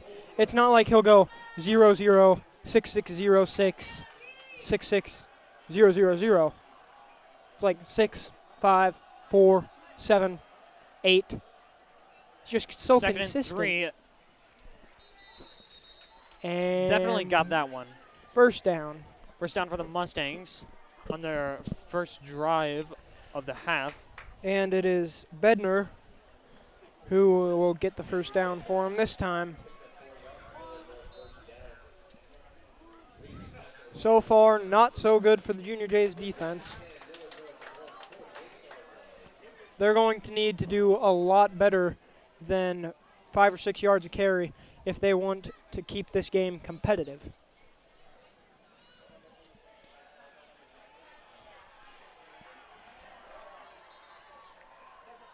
Bednar with the run, good for a first down. About 15 yards, 13 yards. Brings it to Prep's own 38. And after so many runs up the middle, that's what it's come to. Because like I believe I mentioned earlier in the first half, that Prep was putting its cornerbacks much closer to the line and much closer to the box or where in between the tackles. And now, since the defense is so tightly pressed in, they can run to the outside, and if they get good blocks, it's a first down easily. On 1st and 10 from the 38. Good stop by the Jays. Bednar again, but showed a little bit of strength there. He was hit at the line by 3 guys and managed to turn nothing into a little bit of something. 2-yard gain on that play. 2nd and 8.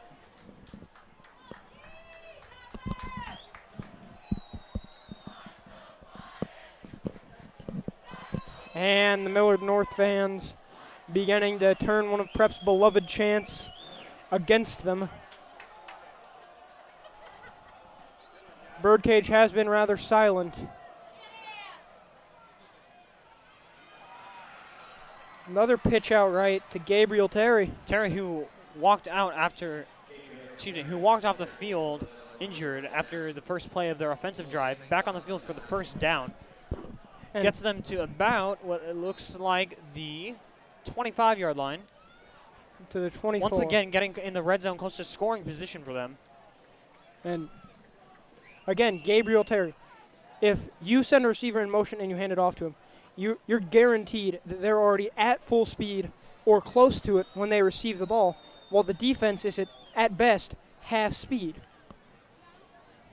Oh, play quickly broken up. You could see a linebacker rushing in at perfect timing just before the snap. It looked as if he almost knew exactly when the snap was going to happen. Broke right through the line before they could get a block off and just completely blew up that play. I believe it was Tony Militi. Tony Militi. Who just broke The through. junior's been showing a lot of promise as a linebacker this season. Several stops and good tackles, and that was overall very impressive. Very smart play, getting on that play early before it even started. In the NCAA football series, they call that snap jumped, and he jumped it so well that the quarterback basically just said, yeah, there was almost no home in that play. Another good stop. This from Bednar is stopped at the line. From Nas Perry, and 3rd down and long, and you know what that normally means for the Millard North offense. They will likely try to put the ball in the air. It's 3rd and 11. 3rd and 11 at the 26-yard line. So far, no completions for the sophomore quarterback, Ben Wendell. And 2 of them have been picked off. 1 pick was his fault. The other one was tipped about 10 times before it finally fell into the hands of Cal L. Norman.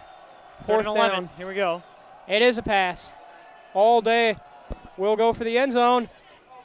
Off the hands. And that was Toby Okafor, the junior cornerback, in coverage there. Tips it away. Yeah, just out of reach for him. Got his fingertips on it, but it was pretty up there. But that's good news for Prep because it means that a Millard North receiver did not come down with it. And now, once again, Millard North is faced with a difficult decision. Do you go for it? And if so, what play do you run? Yeah, it is 4th and 11, outside of field goal range, and yet a punt would still probably make it into the end zone unless you really placed it well. No man's land right here. And it is a field goal from around from the 37-yard line. That's the 32, I believe. Excuse me. 42-yarder. It is in the bottom left corner of the uprights.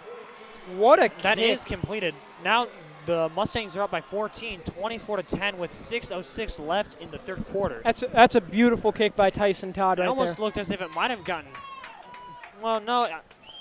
It almost looked like it got tipped, but I think it was just a very strategically placed low kick to get as much distance as he could on that, and sunk it in the corner pocket of the uprights.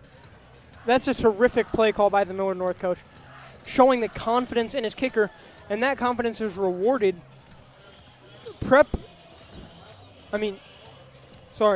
Todd had that ball held for him at the 32. That's a 42-yard field goal. That's a difficult kick for any high school kicker, and he made it look almost easy. Yeah, very impressive kick. But the good news for the Jays is they did hold the Mustangs to only 3. Now let's see if they can cut the gap to 7.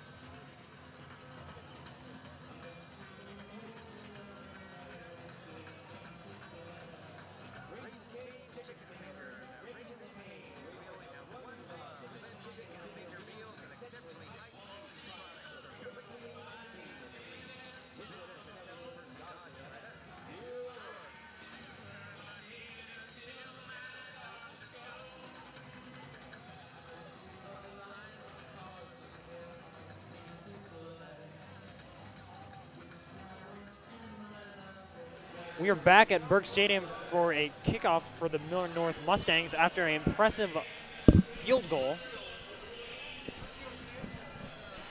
from Tyson Todd. And Todd, who is also kicking off for the Millard North. All kicking duties given to him. Now, what Prep really needs is a quality offensive drive. They've had one the entire game and were held to a field goal in the first half, despite having the ball on the 2 with 1st and goal to go. And the offense that we saw in parts against North and against Central and a lot against Lincoln High doesn't appear to be working so well. Caniglio appeared a little rattled in the first half. But the Cassiopo run was really the biggest play of the night for Prep. And it looks like they may need lightning to strike twice to get another good drive like that. Play suspended for media. And we are given the green light. We can start up this kickoff. Oh, that tricky media. Always taking forever. We're not real media, though. We're not allowed to take breaks. We're also unpaid. That ball is going straight for Bollock. Gets about 2 yards on the return. Tried to make a Bullock. cut, but just too many defenders in the area, and he was swamped quickly.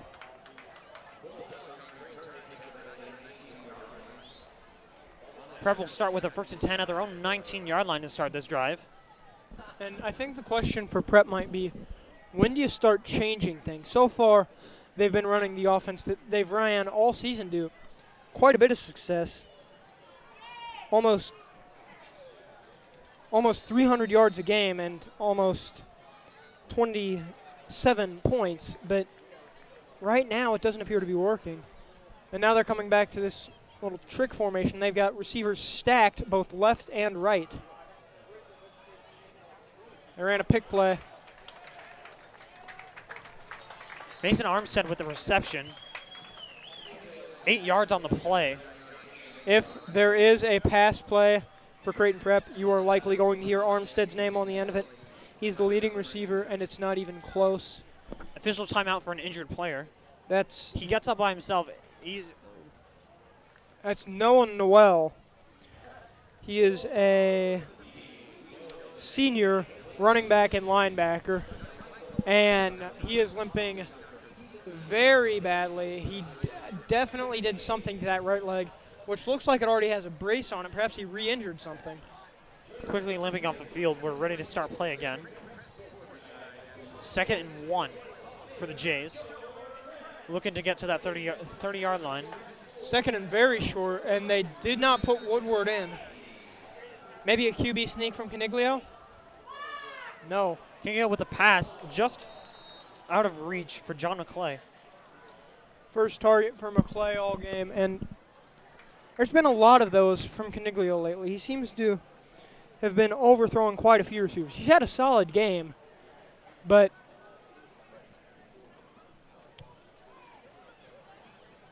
the balls are going to need to be more on target, and maybe it's not his fault because McClay was basically blanketed on that play by a defender who looked a little bit taller than he was.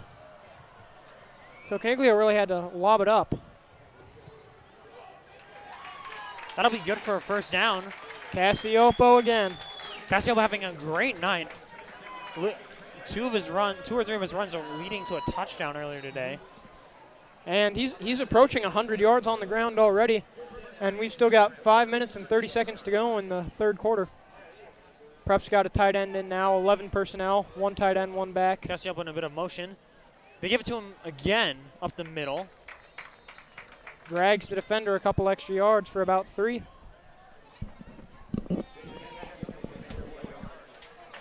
And Cassiopo basically been the lone bright spot for the offense. He and Armstead, the team's leading rusher and receiver respectively, have continued to build their cases. This time Cassiopo goes. Oh, no, he dropped it. Alex Bullock had a pass just overthrown. Had to jump a little too high, nearly held on to it, but the ground forced the drop. And once again, we've got 11 personnel for the Junior Jays offense. 3rd down and 7. They have to convert this here.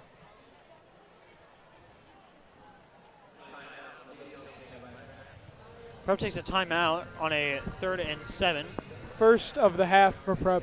And that is a smart call because this play could be crucial to Prep's hopes for the rest of the game. If they want to win, they need to score, and they need to score now. Especially at this point in time with 4:56 left in the 3rd quarter.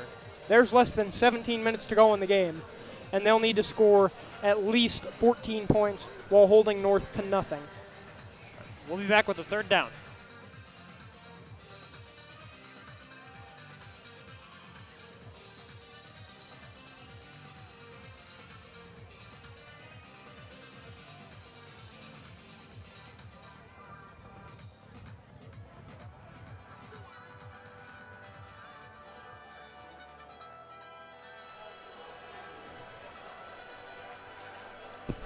Welcome back to Burke Stadium.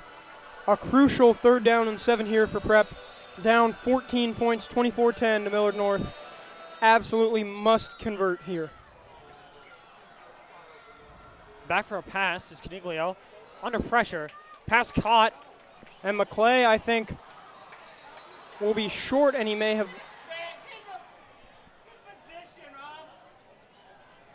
And McClay was ruled down by contact. I think he might have lost the ball at the end there. But the pass is complete, and it appears McClay is short by a yard. And now this isn't even a Madden decision, which is like a risky 4th down call. This is just a smart decision. It's 4th and short on a must-convert drive. Very good call here. Cassiopo will be short. And not the way Prep wanted things to go. It will depend on the spot here. And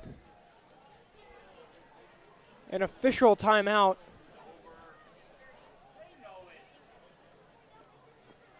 The chains are coming out.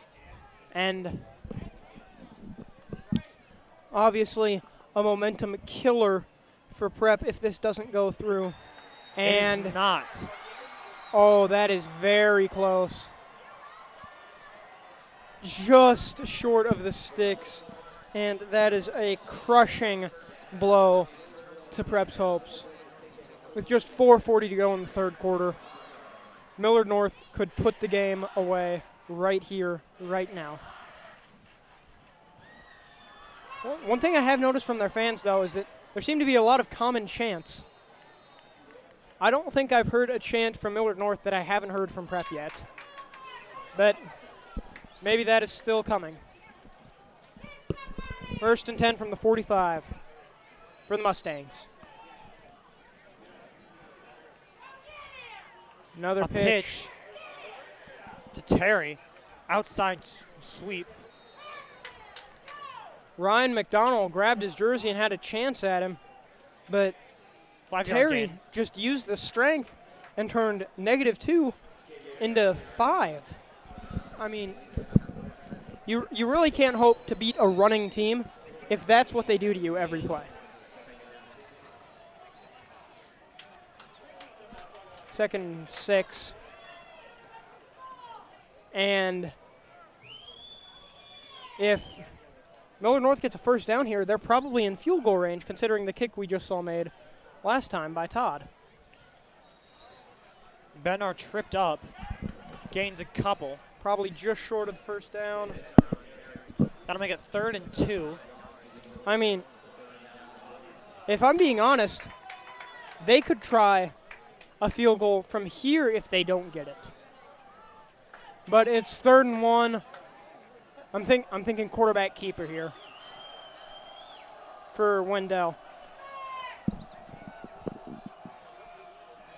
It is handed off to Bedlam. And he appears short. They might need to call it the chains again. And a Depends great on the spot. Tackle for loss from who else but Mason Armstead. Doing everything but playing the band. It is short. It is short. It'll be 4th and a yard. Armstead doing everything but playing the band so far tonight. Made tackles, made catches, and returned kicks. But now, obviously, another crucial play. Prep could stay in the game if they stop right here. They will go for it with an impressive rushing game. Watch the run left. And Whistles blow. Timeout for the Mustangs. I'll have to think that one over. And another coach looking for a timeout on the 4th and short. We'll be back when we when they come back from timeout.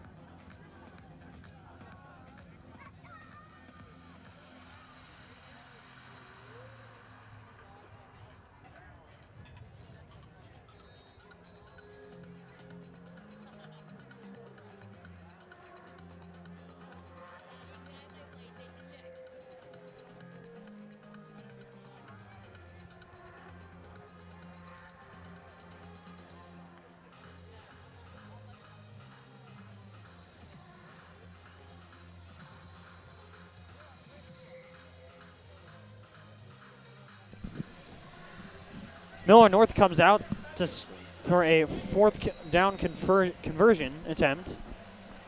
Well, they have 1 yard to go. They are at the 37. I don't think there's any doubt what they're about to do here. It will either be a handoff to Bednar or a keep for Wendell. Only question is if Prep can stop it. More motion to Wendell. Wendell gets it Breaking and more. free. Looking for the end zone. He may get it. Stopped at the 5-yard line is Wendell. Millard North in scoring position once again. And you normally expect if a team converts a 4th and 2, a gain of 4, a gain of 5, a gain of 3. Like, if they convert, they probably just got gain it. of 1, Mhm. 1.5. He just got a gain of 32. And that is not helpful to Prep's chances.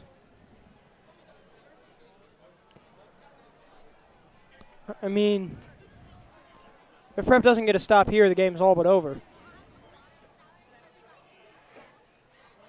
And Stopped just short. that was Wendell on the keeper, still looking for his first score of the day. 1:55 to go. Armstead with another tackle. If Prep could force a fumble here, that would be huge. They haven't done that a lot this year, but a forced fumble and potentially a big return could completely shift momentum back to Prep. Millard North also content to let the clock tick. We're at 1:30 to go in the third quarter now. 1 yard to the goal line. Touchdown. Wendell sneaks it in.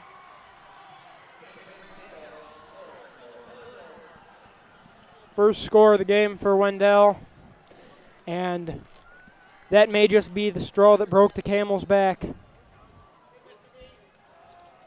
The game is not over, but 3 touchdowns in 13 minutes is a lot to ask of any team, much less a high school team that hasn't gotten anything going so far. That 31-10. PAT is no good. Oh, he missed it. It's wide left. So now the Jays are down 3 touchdowns, save an extra point attempt. So if it really comes down to it, if Jays could prevent overtime if they can rally and score 3 touchdowns. Mm-hmm. That is the first time all year that the Jays have allowed a touchdown in the second half. So far, their defensive record is immaculate in the fourth quarter. As I said earlier, they're outscoring opponents 17-0 so far in the final quarter or in overtime. Remember, they did have that overtime game against North and beat them 24-21. But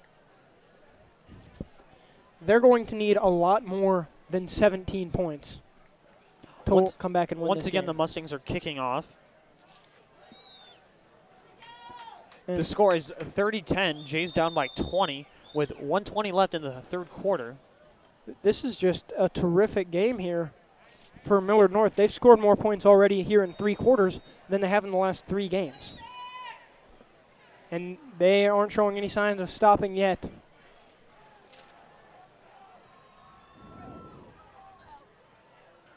Bullock with the return. Goes upfield, gets to the 25 before being stopped. The special teams from Millard North has really helped them today. I don't think Prep's besides turnovers, I don't think Prep started outside their own 40. Just because of how good the coverage team for Millard North is on the kickoffs. And with 1:16 to go, what I'd be looking for here if I were Coach Young is a score before the end of the third quarter. If you can do that, make it a 2-possession game, and try to let your defense get a stop in the fourth quarter, that's a lot easier than trying to score 3 times in one quarter. First and 10 from the 25. Caniglio under pressure on the pass. Nearly intercepted. Tries to throw it away. Is bobbled by a few defenders. Fortunately not intercepted. That would be almost game-ending. They tried to run a setup screen pass, but Davis Hill, the junior middle linebacker for Millard North, got in there, and I'm surprised he didn't pick that off. It hit. He bobbled it at least twice, but a very lucky break for Prep. But once again, they're going to need a lot more than one lucky break to win this game. Caniglio again to pass. Tipped. Incomplete. Intended for John McClay. And on the coverage there was number 42, Noel. He was injured earlier in the game, but came back in. And clearly, North has some very good doctors on that sideline of theirs because they've had a couple of players walk off with injuries so far. All of them have returned and made big plays. 3rd and 10 from the 25. Back to pass again. This time, the flag down on the play. Intercepted at the 45. And it was, once again, Gabriel Terry. But there was a flag. It could be pass interference. And that would be just wonderful news for the Junior Jays. Armstead, the intended target, bobbled it, and the ball was taken away. Penalty seems to be going against the Mustangs. And it was pass interference. And John Caniglio can breathe a little bit easier. His first interception of the season turns out to not be an interception. Yeah, I don't think anyone really broke a sweat on that play. The flag came out way before the pass, while the pass was in the air. Mm-hmm. And a new chant here for Millard North, which I would argue was true except for the fact that there was clear pass interference. Now the Jays are up to the 40. 56 seconds to go. Their last 2-minute drill did not work at all. And maybe that's not what Coach Young is looking for. Maybe he's just looking for a score on this drive, and he doesn't care how long it takes. But even 30-17 loss is a lot more respectable than a 30-10. Vinny Castiello up the middle.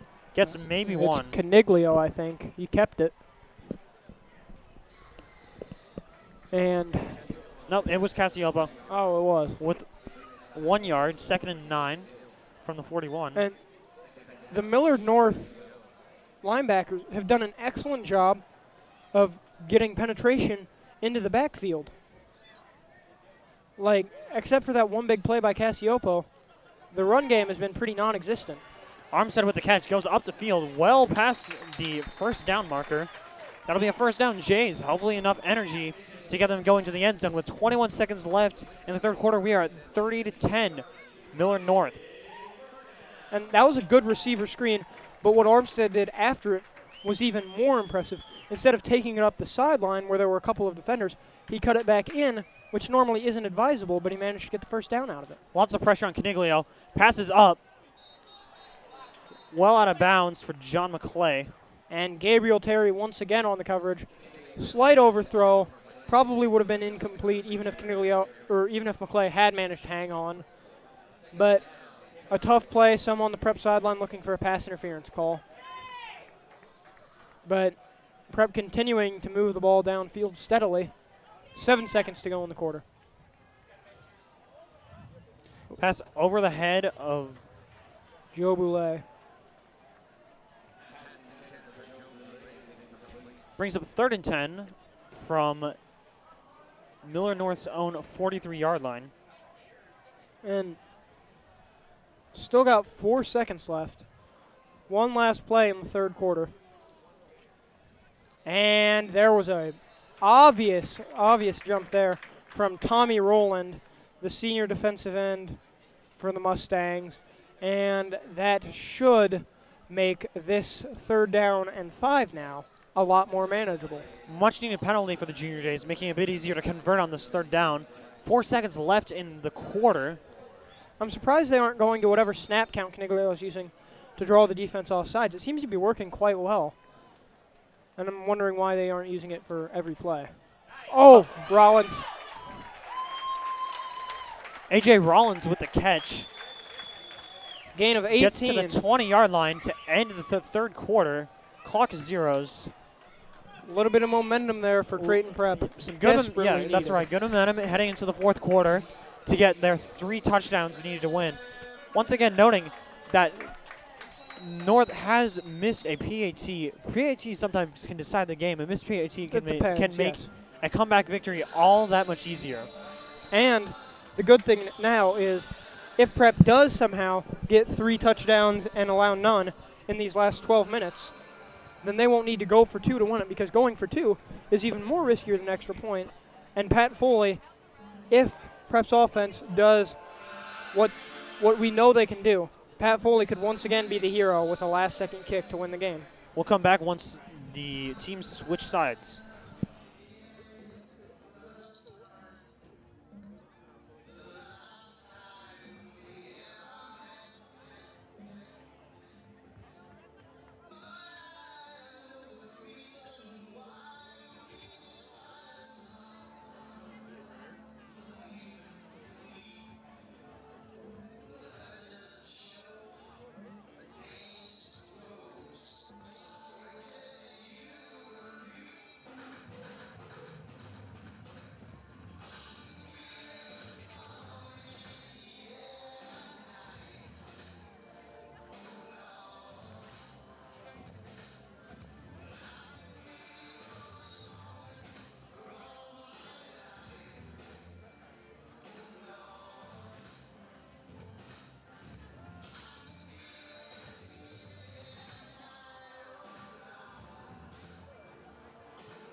We've walked to the other end of the field here at Burke Stadium. Jays have a 1st and 10 from Millard North's own 20-yard line. Hopefully getting into some scoring position. They have 12 minutes to score 3 touchdowns if they want to get back in this game. These 12 minutes will tell us how much of a contender Prep really is. Are they really as good as their record says, or did they just get lucky? Oh. Off the hands of Mateo DeGeorge. That's DeGeorge's first target. And once again, just a slight overthrow from Caniglio. And these are always tough to judge where a ball glances off a receiver's hands, because you could really argue it both ways. That it's the quarterback's fault because he overthrew the receiver, or it's the receiver's fault because he got both hands on it. Trips 2nd left. and 10 from the 20. Another pass. This time, McClay. What Takes a it move. upfield. Gets further. Gets within the 10, probably around the 6. And just It will 20 seconds gone. It will be, yep, 1st down 1st and goal. from the 8. Last time Prep had a 1st and goal situation, they lost yardage on 1st and 3rd down and were forced to kick a field goal. Hopefully that is not what they have to deal with this time. Caniglio is still in. Braden Woodward, after being excellent in short yardage situations all year, has only had 1 carry the entire game. And the official. And here the clock was supposed to be running. It did not. That's right. I believe it's only under 2 minutes that the clock is supposed to stop. And the referee is asking for the clock to be reset. And it will be. And with how long this drive is taking, this is good for the Prep defense because they spend a lot more time on the field than off of it this game. And I believe I mentioned this as far back as the 2nd quarter. If a team that runs a lot gets the defense fatigued, their running is going to work better.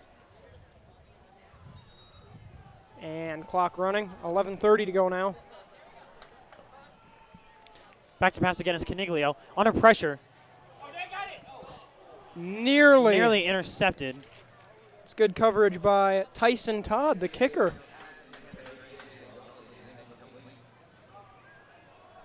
So Mason Armstead not the only one in at multiple positions making plays.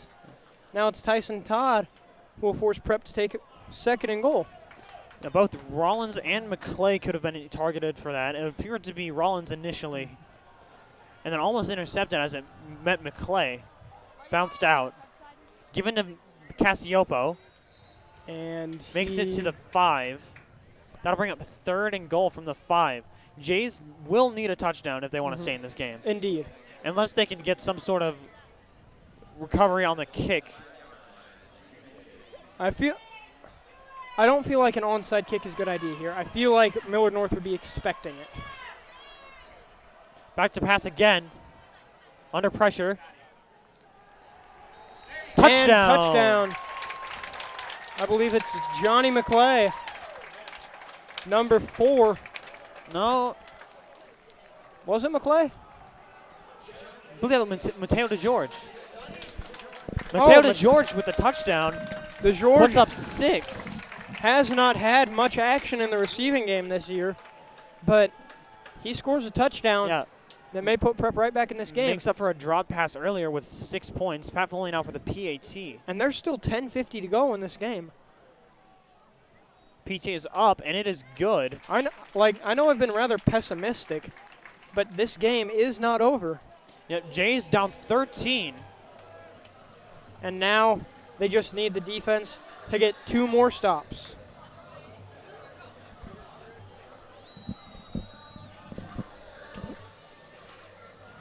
So 30-17 with 10:50 left in the game. Jays need 2 touchdowns to win it. Once again, I will probably keep mentioning this. Millard North has missed a PAT. PATs can sometimes be the single deciding factor in a close game, preventing it from going into overtime.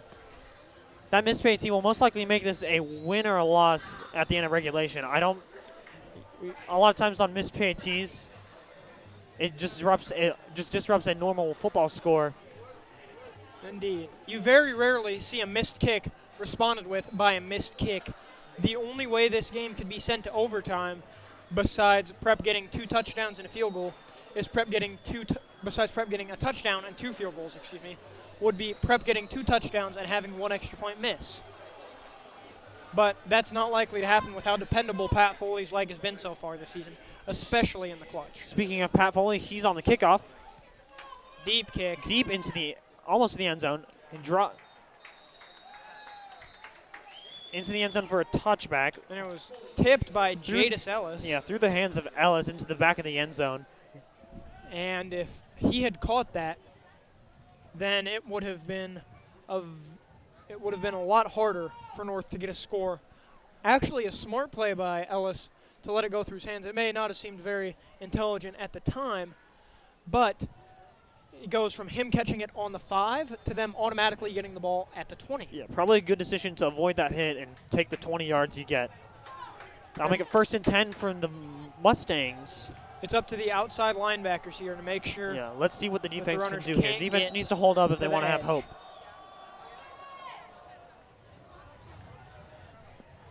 And not a very encouraging first down play. Yeah, Bednar gets almost 10. It'll be 2nd and 1. And that's the problem with guys like Bednar, Terry, and Wendell. They've got conviction when they run. They're thinking, I'm not going to be tackled unless it's multiple guys bringing me down. And most times they aren't. 2nd and 1 from the 29. Looks like an easy first down. And I believe it was. Yep, Bednar is through. Yep, Bednar again. Gets a first down, a little more. Gets to the 35-yard line. Correct. First and And 10, again from Millard North. the question is, when will the clock become a factor? There's still 10 minutes left in this game. A little under 10 minutes now. Plenty of time. Yep, But Prep and Millard North both have 2 timeouts each.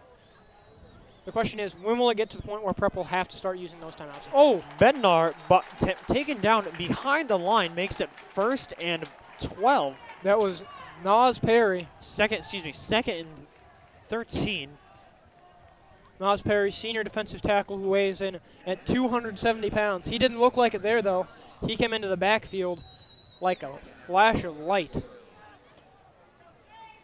Good start to this set of downs for the Jays. Hopefully they can turn it into a stop. Get the ball back to the Jays offense. Give them a chance to take this game home. But the clock is ticking, already under 9:15 to go.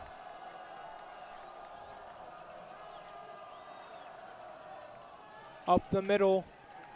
Not much gain on this one either.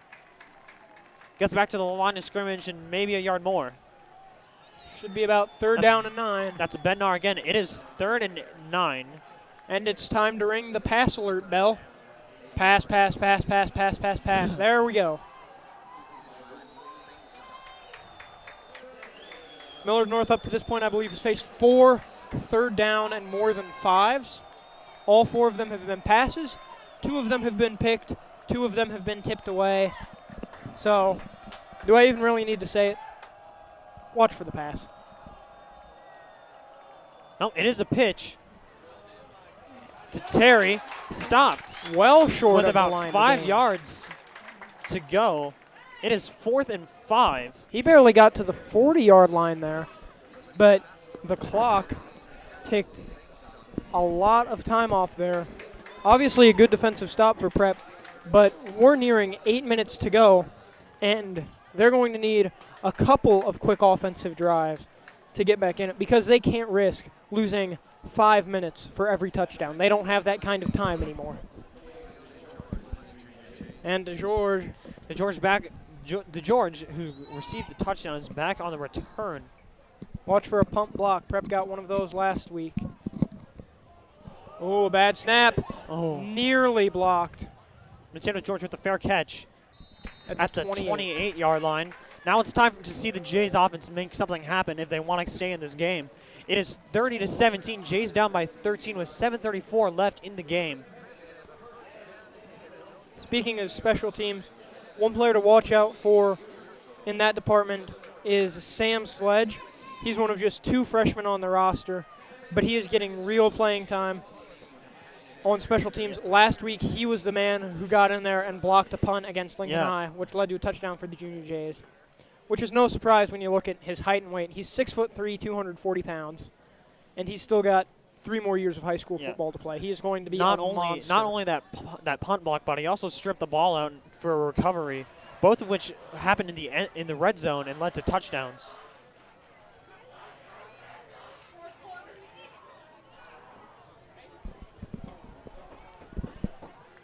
And apparently the Prep boys a little too hot to handle for the Millard North fan section, who are demanding that the shirts be put back on.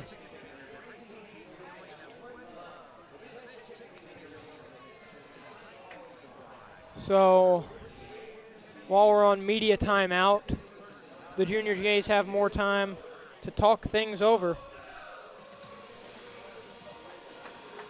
We'll be back for a start of a Jays drive from the 28, which appears to be starting now. And the question is, what formations are they mostly going to use? The receiver stack formations have been used to some success. Trips has been used to some success. They've used double tight end a couple times. The question is, which one do they like best? Right now, it appears to be none of them, as they've got 3 receivers left, no tight ends, and 1 man in the backfield that is Cassiopo. Upcoming is 1st and 10 from their own 28. And we're clear to start play. Media guy is off the field. Niglio motions Cassiopo. Back for a pass on the rollout. nearly picked off. Some more great coverage there by Jadis Ellis. Mason Armstead, ball looks like it was all his, tipped away. Great play by Ellis to get over there in time to knock the ball away, because otherwise it was first down and probably a little bit more for Armstead. And a good play call by Prep there too. Cassiopo was motioned to Caniglio's left. It was a rollout left, which the linebackers can read, but with Cassiopo in as an extra blocker, it's far more difficult to get a sack. Quick throw. Dropped again, broken up. More Another coverage one from Ellis. for Armstead.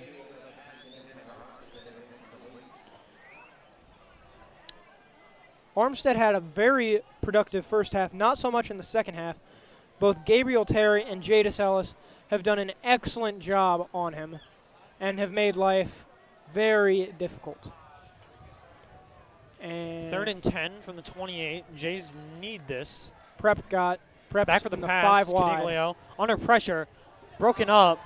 And a late is a flag on the play. for pass interference. Looks like Armstead was tripped up before the ball got to him. It was John McClay who the ball was thrown to, and it will be pass interference on the defense. Yeah, probably unintentional, but the legs did just get tangled up in there.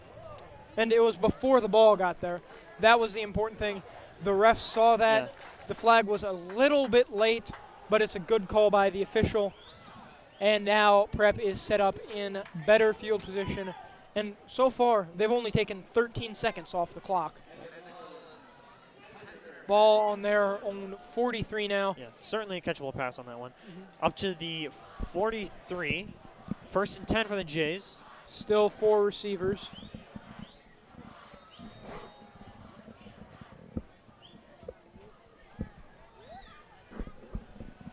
Armstead with another catch. He's going down the field. He's going to go inside the 10.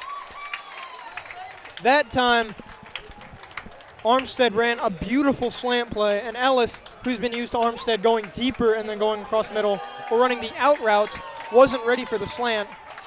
And Armstead took him by surprise, and the speed was just incredible on that play.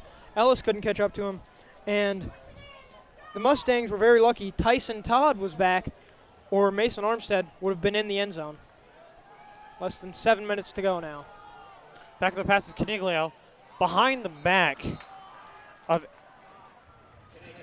A.J. Collins.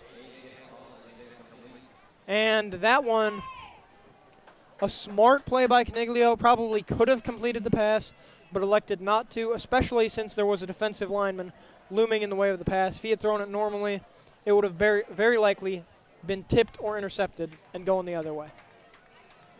Still 3 downs to get 9 yards. Plenty of time for Prep. Cassiopo gets up not to about the 6 or 7. The clock is running at 6:45 left. Jays down 30-17. Plenty 13 points. of time. They need to worry about time if it gets under about 5:45, and they still haven't scored yet. Right.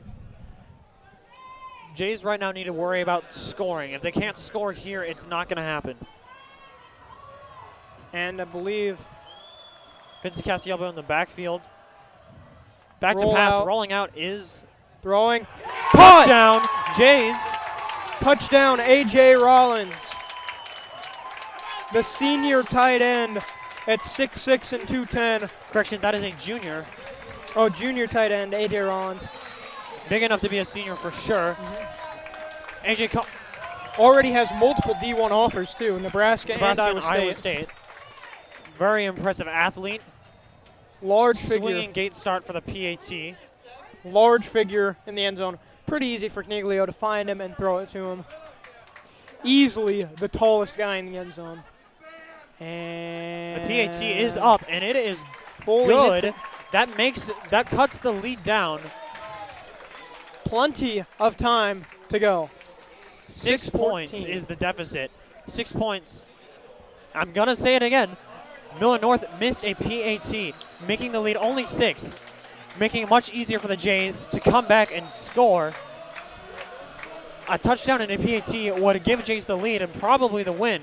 The real question is not necessarily will Prep get a stop, because I believe they will. The question is how much time will it take to get that stop, because as we saw earlier at the end of the first half, Prep's 2-minute drill needs work. Prep's 4-minute drill, which we just saw run, works to perfection. So if the defense can allow only 1 or 2 first downs, it's going to be a lot easier for Prep to try and take back the lead. But keep in mind, none of that matters if Prep can't score. Foley is kicking off to start Millard North's drive.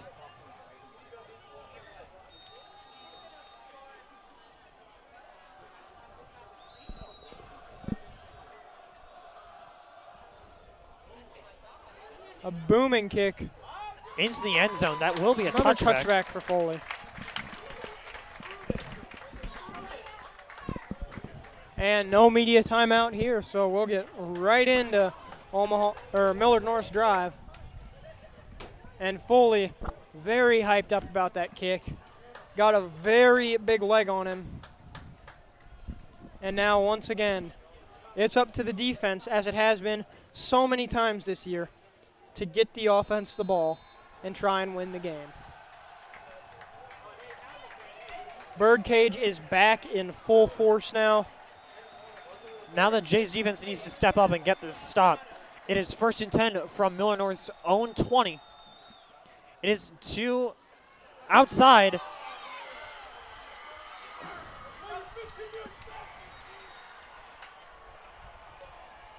Guess who? Bender again outside. Past midfield, too. And the clock, I believe, will start running once the sticks get there. 6:05 to go. Nope, clock's running now. And that's the thing that Prep hasn't been able to stop, the runs to the outside. The outside contain has been broken down too many times to count, despite the fact that most times Prep's got corners there to stop it. And now Millard North is looking to make it impossible for Prep to win with 1 score. 1st and 10 from the 46. Up the middle. Bender again. Tony Millard jumped the snap and tackled Wendell well behind the line. The problem was Wendell didn't have the ball. That'll bring up 2nd and 5. Under 5:20 to go in this game. Perhaps they might need to put Sam Sledge back in and get one of those turnovers that they so desperately need right now. Clock ticking to about 5 minutes now. Millard North in no hurry to try and get one of the biggest upsets of the year so far. Jumping the snap again. Oh, and stopped at the line. That time, Millard missed the tackle, but definitely disrupted the play, running straight through the gap. That time, Millard went for Bednar. But guess who had the ball? The quarterback did. Wendell. So now Brings up it's 3rd and 5 from the 40. 3rd and 4 from the 40. But this is close enough to where it is reasonable to say this would be a good time for a running play. Look for a quarterback keeper or a pitch to Bednar outside. Millard comes in again. He's short of the first down, and 2 or 3 yards short, that is. Excuse me, 1 or 2 yards short. The problem is Prep will need to stop Millard North from what I believe they will be doing, which is 4th and 1. Going for it. I may be incorrect, but it appears that they're going to go for it. And if Prep doesn't get a stop here, let's just be honest, the game is over. What? Meeting at the line. 4th and 1. This and is when you 1. find out who really wants to win the football game.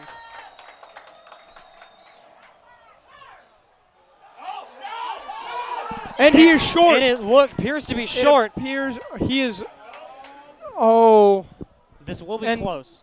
The ref on the backside is giving a much more favorable spot. It appears that the ball is inches short.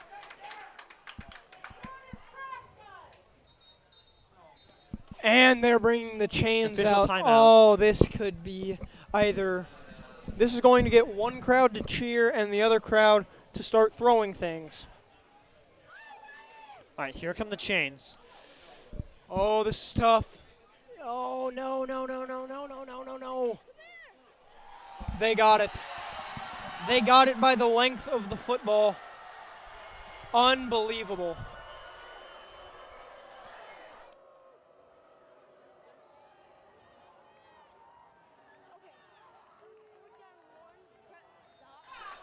And a favorable spot by the back judge. Prep had the same situation earlier and couldn't quite get it, but Millard North has no problem. This is now a first and And down. the clock is ticking. Excuse me, first and 10 3:05 from to the go. 35. And once again, they're in no hurry to snap. 2:57 now left on the clock. I do not agree with that spot at all. But clock's Jay's still defense running. just need to make another stop. And a gain of none. Bednar stopped at the line. That time, Bednar gets the proper spot.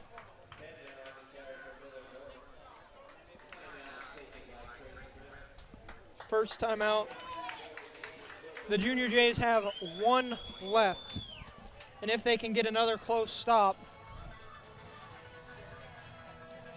We'll be back after the timeout.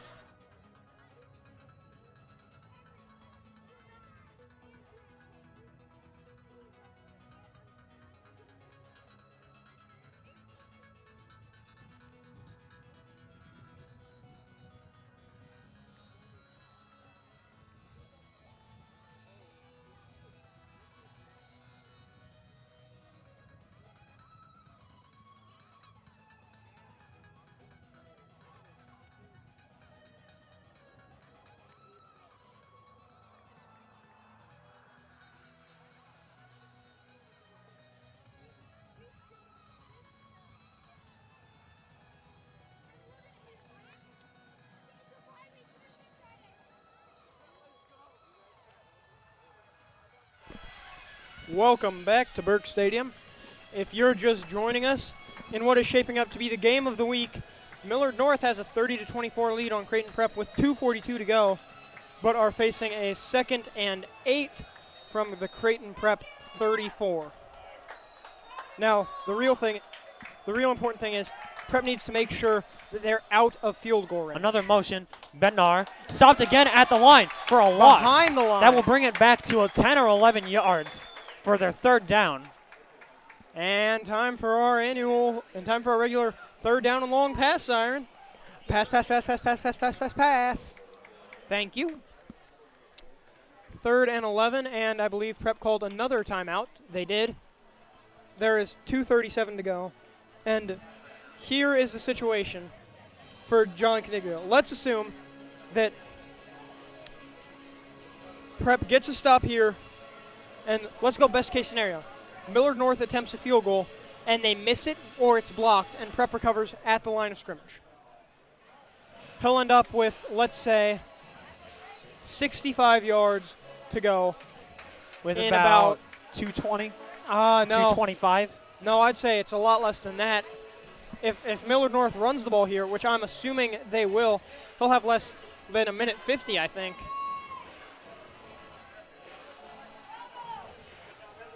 But the real problem is we don't really know what the Mustangs will do. 3rd and 11. The Junior Jays supporters From the Jays giving 36-yard all the line. help they can. Jays need a stop. For about the 5th time this game, a stop here is crucial to the Jays winning the game. They're about 2-2 so far. Moletti is not offsides. Tried another little snap jump. And timeout, Millard North. That is a surprise that we really weren't expecting. Yeah, Tony Milady went to jump the snap again and stopped before being offsides. And I'm pretty sure that Millard North was probably trying to draw some guys offsides to get a more favorable yardage for their Perhaps. 3rd down. But Maybe even trying a run on that after they would have gotten the penalty. But the Prep line stood still. No penalties. It was very close, though.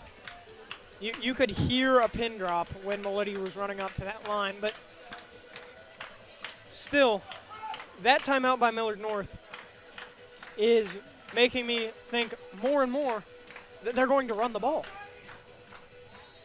Because looking at it from a football tactician standpoint, it makes too much sense to run the ball. The clock continues running, and Prep is out of timeouts. There is almost no chance of a turnover compared to a pass play. And you've got 2 downs.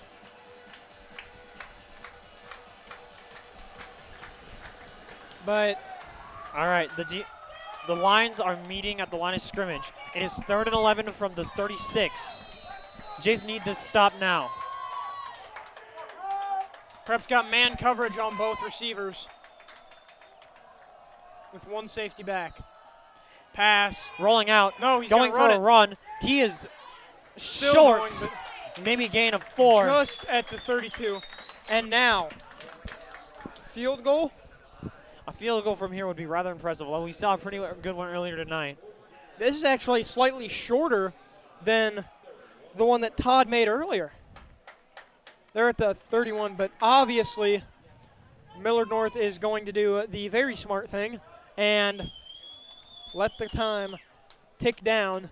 They've seen what Prep can do when the game is on the line and they've got like a minute and a half to go. The answer is not much.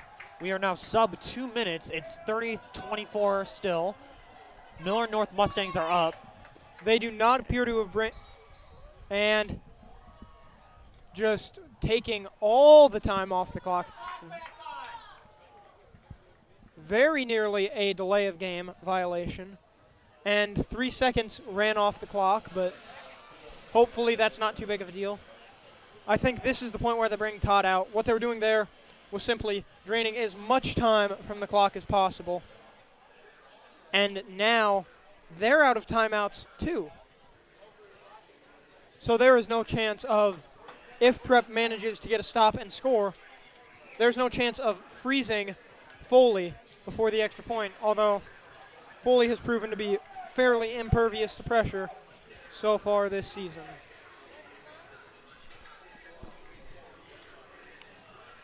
And perhaps they'll bring Sam Sledge in to try and block the field goal. It appears he is in the defensive huddle. Nope. Sledge was in the defensive huddle, but was just sent out in favor of junior Keyshawn Pettis, who is 3 inches shorter, but also 25 pounds heavier. And the referee is letting everyone know that it is about time to get back onto the field. And Prep still coming out in a regular defensive formation. And Millard North is going for it. I don't believe it. Millard North is going to go for it and try to end the game right here, right now. Crucial 4th down. Jays need to stop to get a touch to any sort of hope of getting back in this game. I'm about to go into cardiac arrest. It is a run up the middle. Oh, he got it. He got the 1st down. He lost the Fumble. ball. Prep's got the ball. That is Jay's Prep ball. has the ball. Jay's ball at the 15-yard line. Prep's got the ball. What seemed impossible, went from extremely towards the Mustangs in a 1st down. Oh, Immediately my turned on a dime. I'm no longer the age of a sophomore in high school. I am now the age of a sophomore in college. Thank you, Prep football. 1:30. Oh, Jays my have goodness. 1 minute and 35 seconds left to bring this ball Look at it this way. 85 yards. They've down got the field. 95 seconds to go 85 yards. The clock will stop if they get a 1st down. The clock will stop if they spike the ball or throw it incomplete. Incomplete passes and out of bounds as well. The clock will stop if they score a touchdown. They will very likely win the game if they score a touchdown. 5 wide receivers. Armstead again. Armstead open, takes it to the 33-yard line. It is now. Why is the clock not stopping there? It is. 2-second runoff there. Clock is stopped at 1:28. Armstead, It is 30-24. all the way to North. the 33. Jays have the ball on the 34-yard line, on their own 34-yard line. Gain of 9 to 10. Great way to start off the drive. Keep it up. Another pass. Oh, Rollins nearly made it. Nearly a one-handed insane catch. Would have made the highlight reel. Absolutely would have. But some good coverage there. Incomplete pass. The clock is stopped at 1:23. Prep really has no pressure here. The only real pressure is when the game clock gets under 30 seconds. Right now, 1:23 to go 66 yards. You've got 83 seconds to go 66 yards. That is plenty of time. Armstead in motion before the snap. Back to pass again. Caniglio. Under pressure. He's scrambling. Run, buddy, run. Down. It gets out of bounds at about the 49. Wide open on the left side of the field. There is no one there. That's a gain of 15, and it takes just 8 seconds off the clock. This is the type of stuff that works in the 2-minute drill. That was a perfect play. And John Caniglio hasn't had a lot of rushing success this game, but that play, absolutely huge. Nothing could have gone better. A stop clock, only 8 seconds, and a first down. And it Prep is now first down at midfield for the Jays. Prep still running lightning, their hurry-up offense. Just 50 yards to go. Under pressure, All scrambling out of day. the pocket now. And get Running out of bounds. Stop the clock. Gain. Plays it safe, doesn't want to get injured. About And doesn't want to keep the clock running. Gain of 3. second and 7. That took from 6 seconds off the clock, but that's okay. Second and 7 from the Mustang 45. Just 47 yards to pay dirt. 1 minute, 9 seconds left. No timeouts either team. Jay's down by 6. Prep going with 3 wideouts, 1 tight end, and 1 back in Cassiopo. I'm surprised Cassiopo's back out there. And they run play action. Caniglio has to do something with it. Please do something. Please throw it away. Thank you. Oh, thank goodness. Incomplete pass. That's another stop clock. It is now 3rd and 7 for the Jays at the 47-yard line.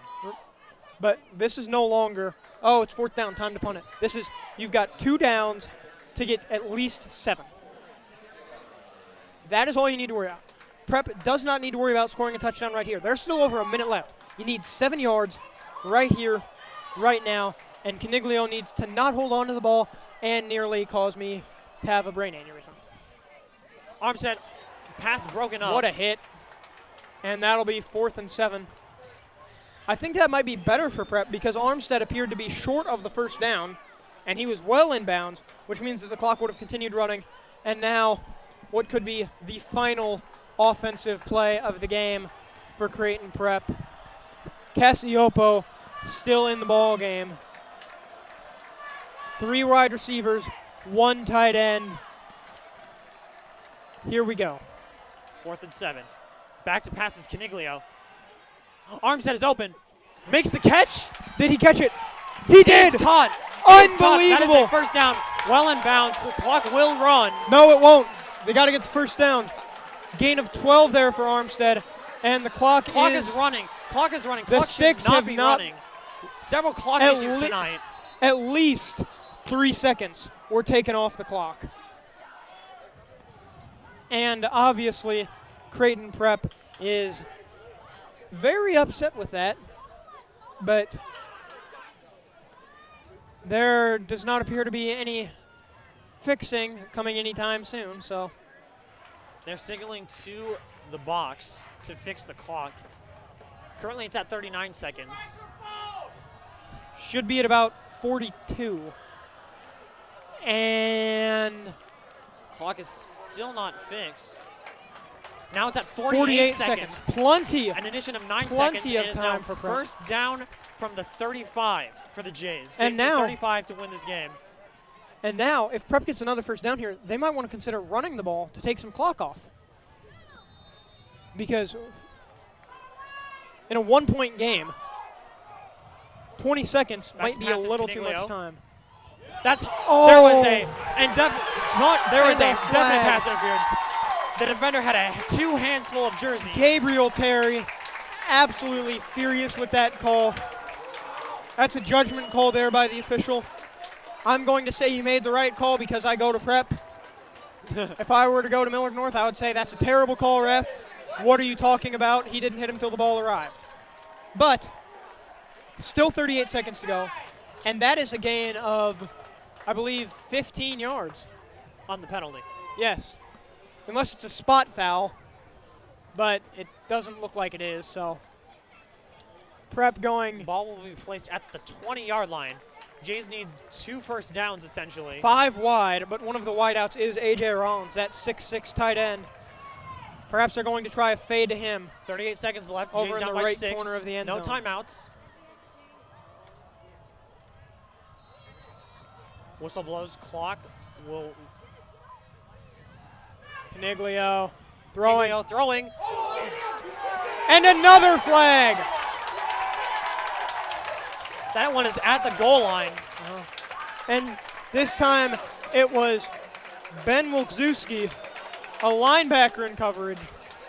And Millard North, a couple of these have been questionable, but understandable. Millard North is just furious right now. That is a pass interference on Millard North.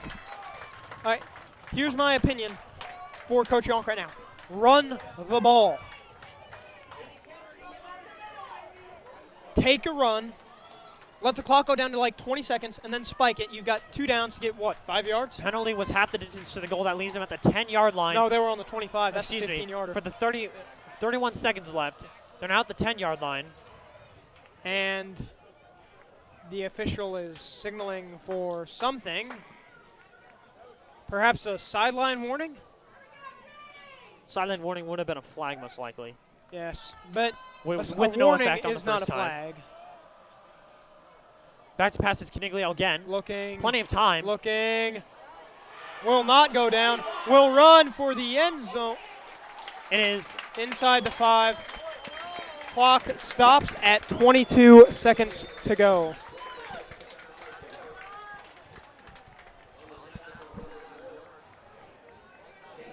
ball is at the 6-yard line. 3 downs, 6 yards. It is second Let's and 6. do this. 22 seconds on the clock. Jays down by 6. No A.J. timeouts. Collins in instead of Cassiopo.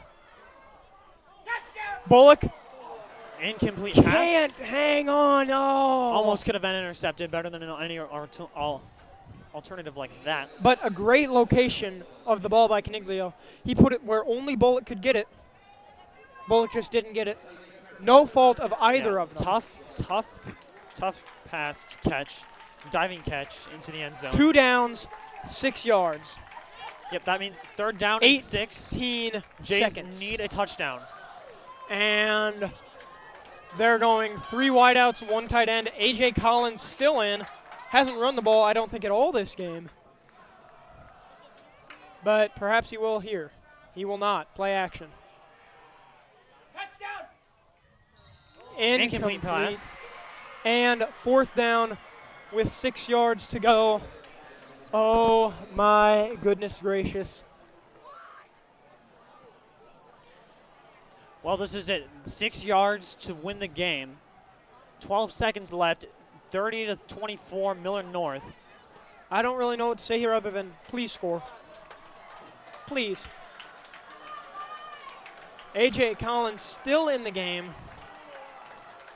Cassiopo may be injured, but he's not on the training table. 12 seconds. Man in Snap. motion. Rolling out to pass. He's got a man. Touchdown! Alex Bullock! Alex Bullock again! There's just 5 seconds to go. 5 seconds to go. The broadcast team is exchanging high fives. It is knotted at 30. We just have a PAT. 5 seconds to go. Could we have a Foley Moly Part 2? 5 seconds to go. Patrick Foley, basically for the win.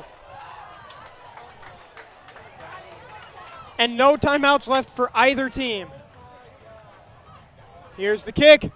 It's good! Jays It's have the good! lead. The Jays lead! They're on a 21-0 run in the fourth quarter. Jays are up by 1. There is 5 seconds left. And Flag on the play, after the play. might be excessive celebration. That could hurt a little bit. But I did say Creighton Prep was a second half team. Most of their big plays came in the second half, and especially in the fourth quarter.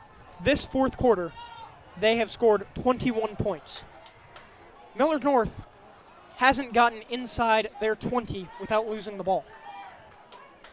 It looked like Millard North's coach is having a conversation with 2 of the referees. Probably upset about something with the clock. There has been a lot of clock issues in the game.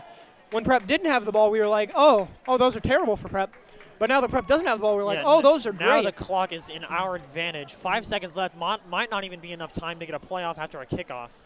Well, it depends on the way Bullock is kicking, because his last 2 kicks have been touchbacks. You mean Foley? Oh, yeah, sorry, Foley. Bullock caught it. Bullock and Foley, heroes again. Oh, we got a little trophy on the sideline. Trophy for Thursday Night Lights, ready to be presented. Why would they present us a trophy? What'd we win? It's the game of the week. What did we win? It's September 19th. Let's talk about that later. Right now, all we need Okay. to worry about is keeping this lead. It appears that I can't quite tell what they're doing with the spot of the ball right now. I think perhaps there was a penalty on Millard North, unsportsmanlike conduct perhaps, which is unsportsmanlike, I believe. And Prep will now be kicking off from the 45, which is an issue, from the North 45, which is an issue because Foley's last 2 kicks from the Prep 40 have gone into the end zone with ease. So unless Foley takes a little bit off of this, which I'm assuming he will, it will be a touchback. But if he takes a little bit off of it, we might be having the final play right now. Oh my! That one's going straight. That's into in the the end zone. uprights. It hit the upright and went in. The football blinked right off the left upright, went in. The legend of Patrick Foley continues.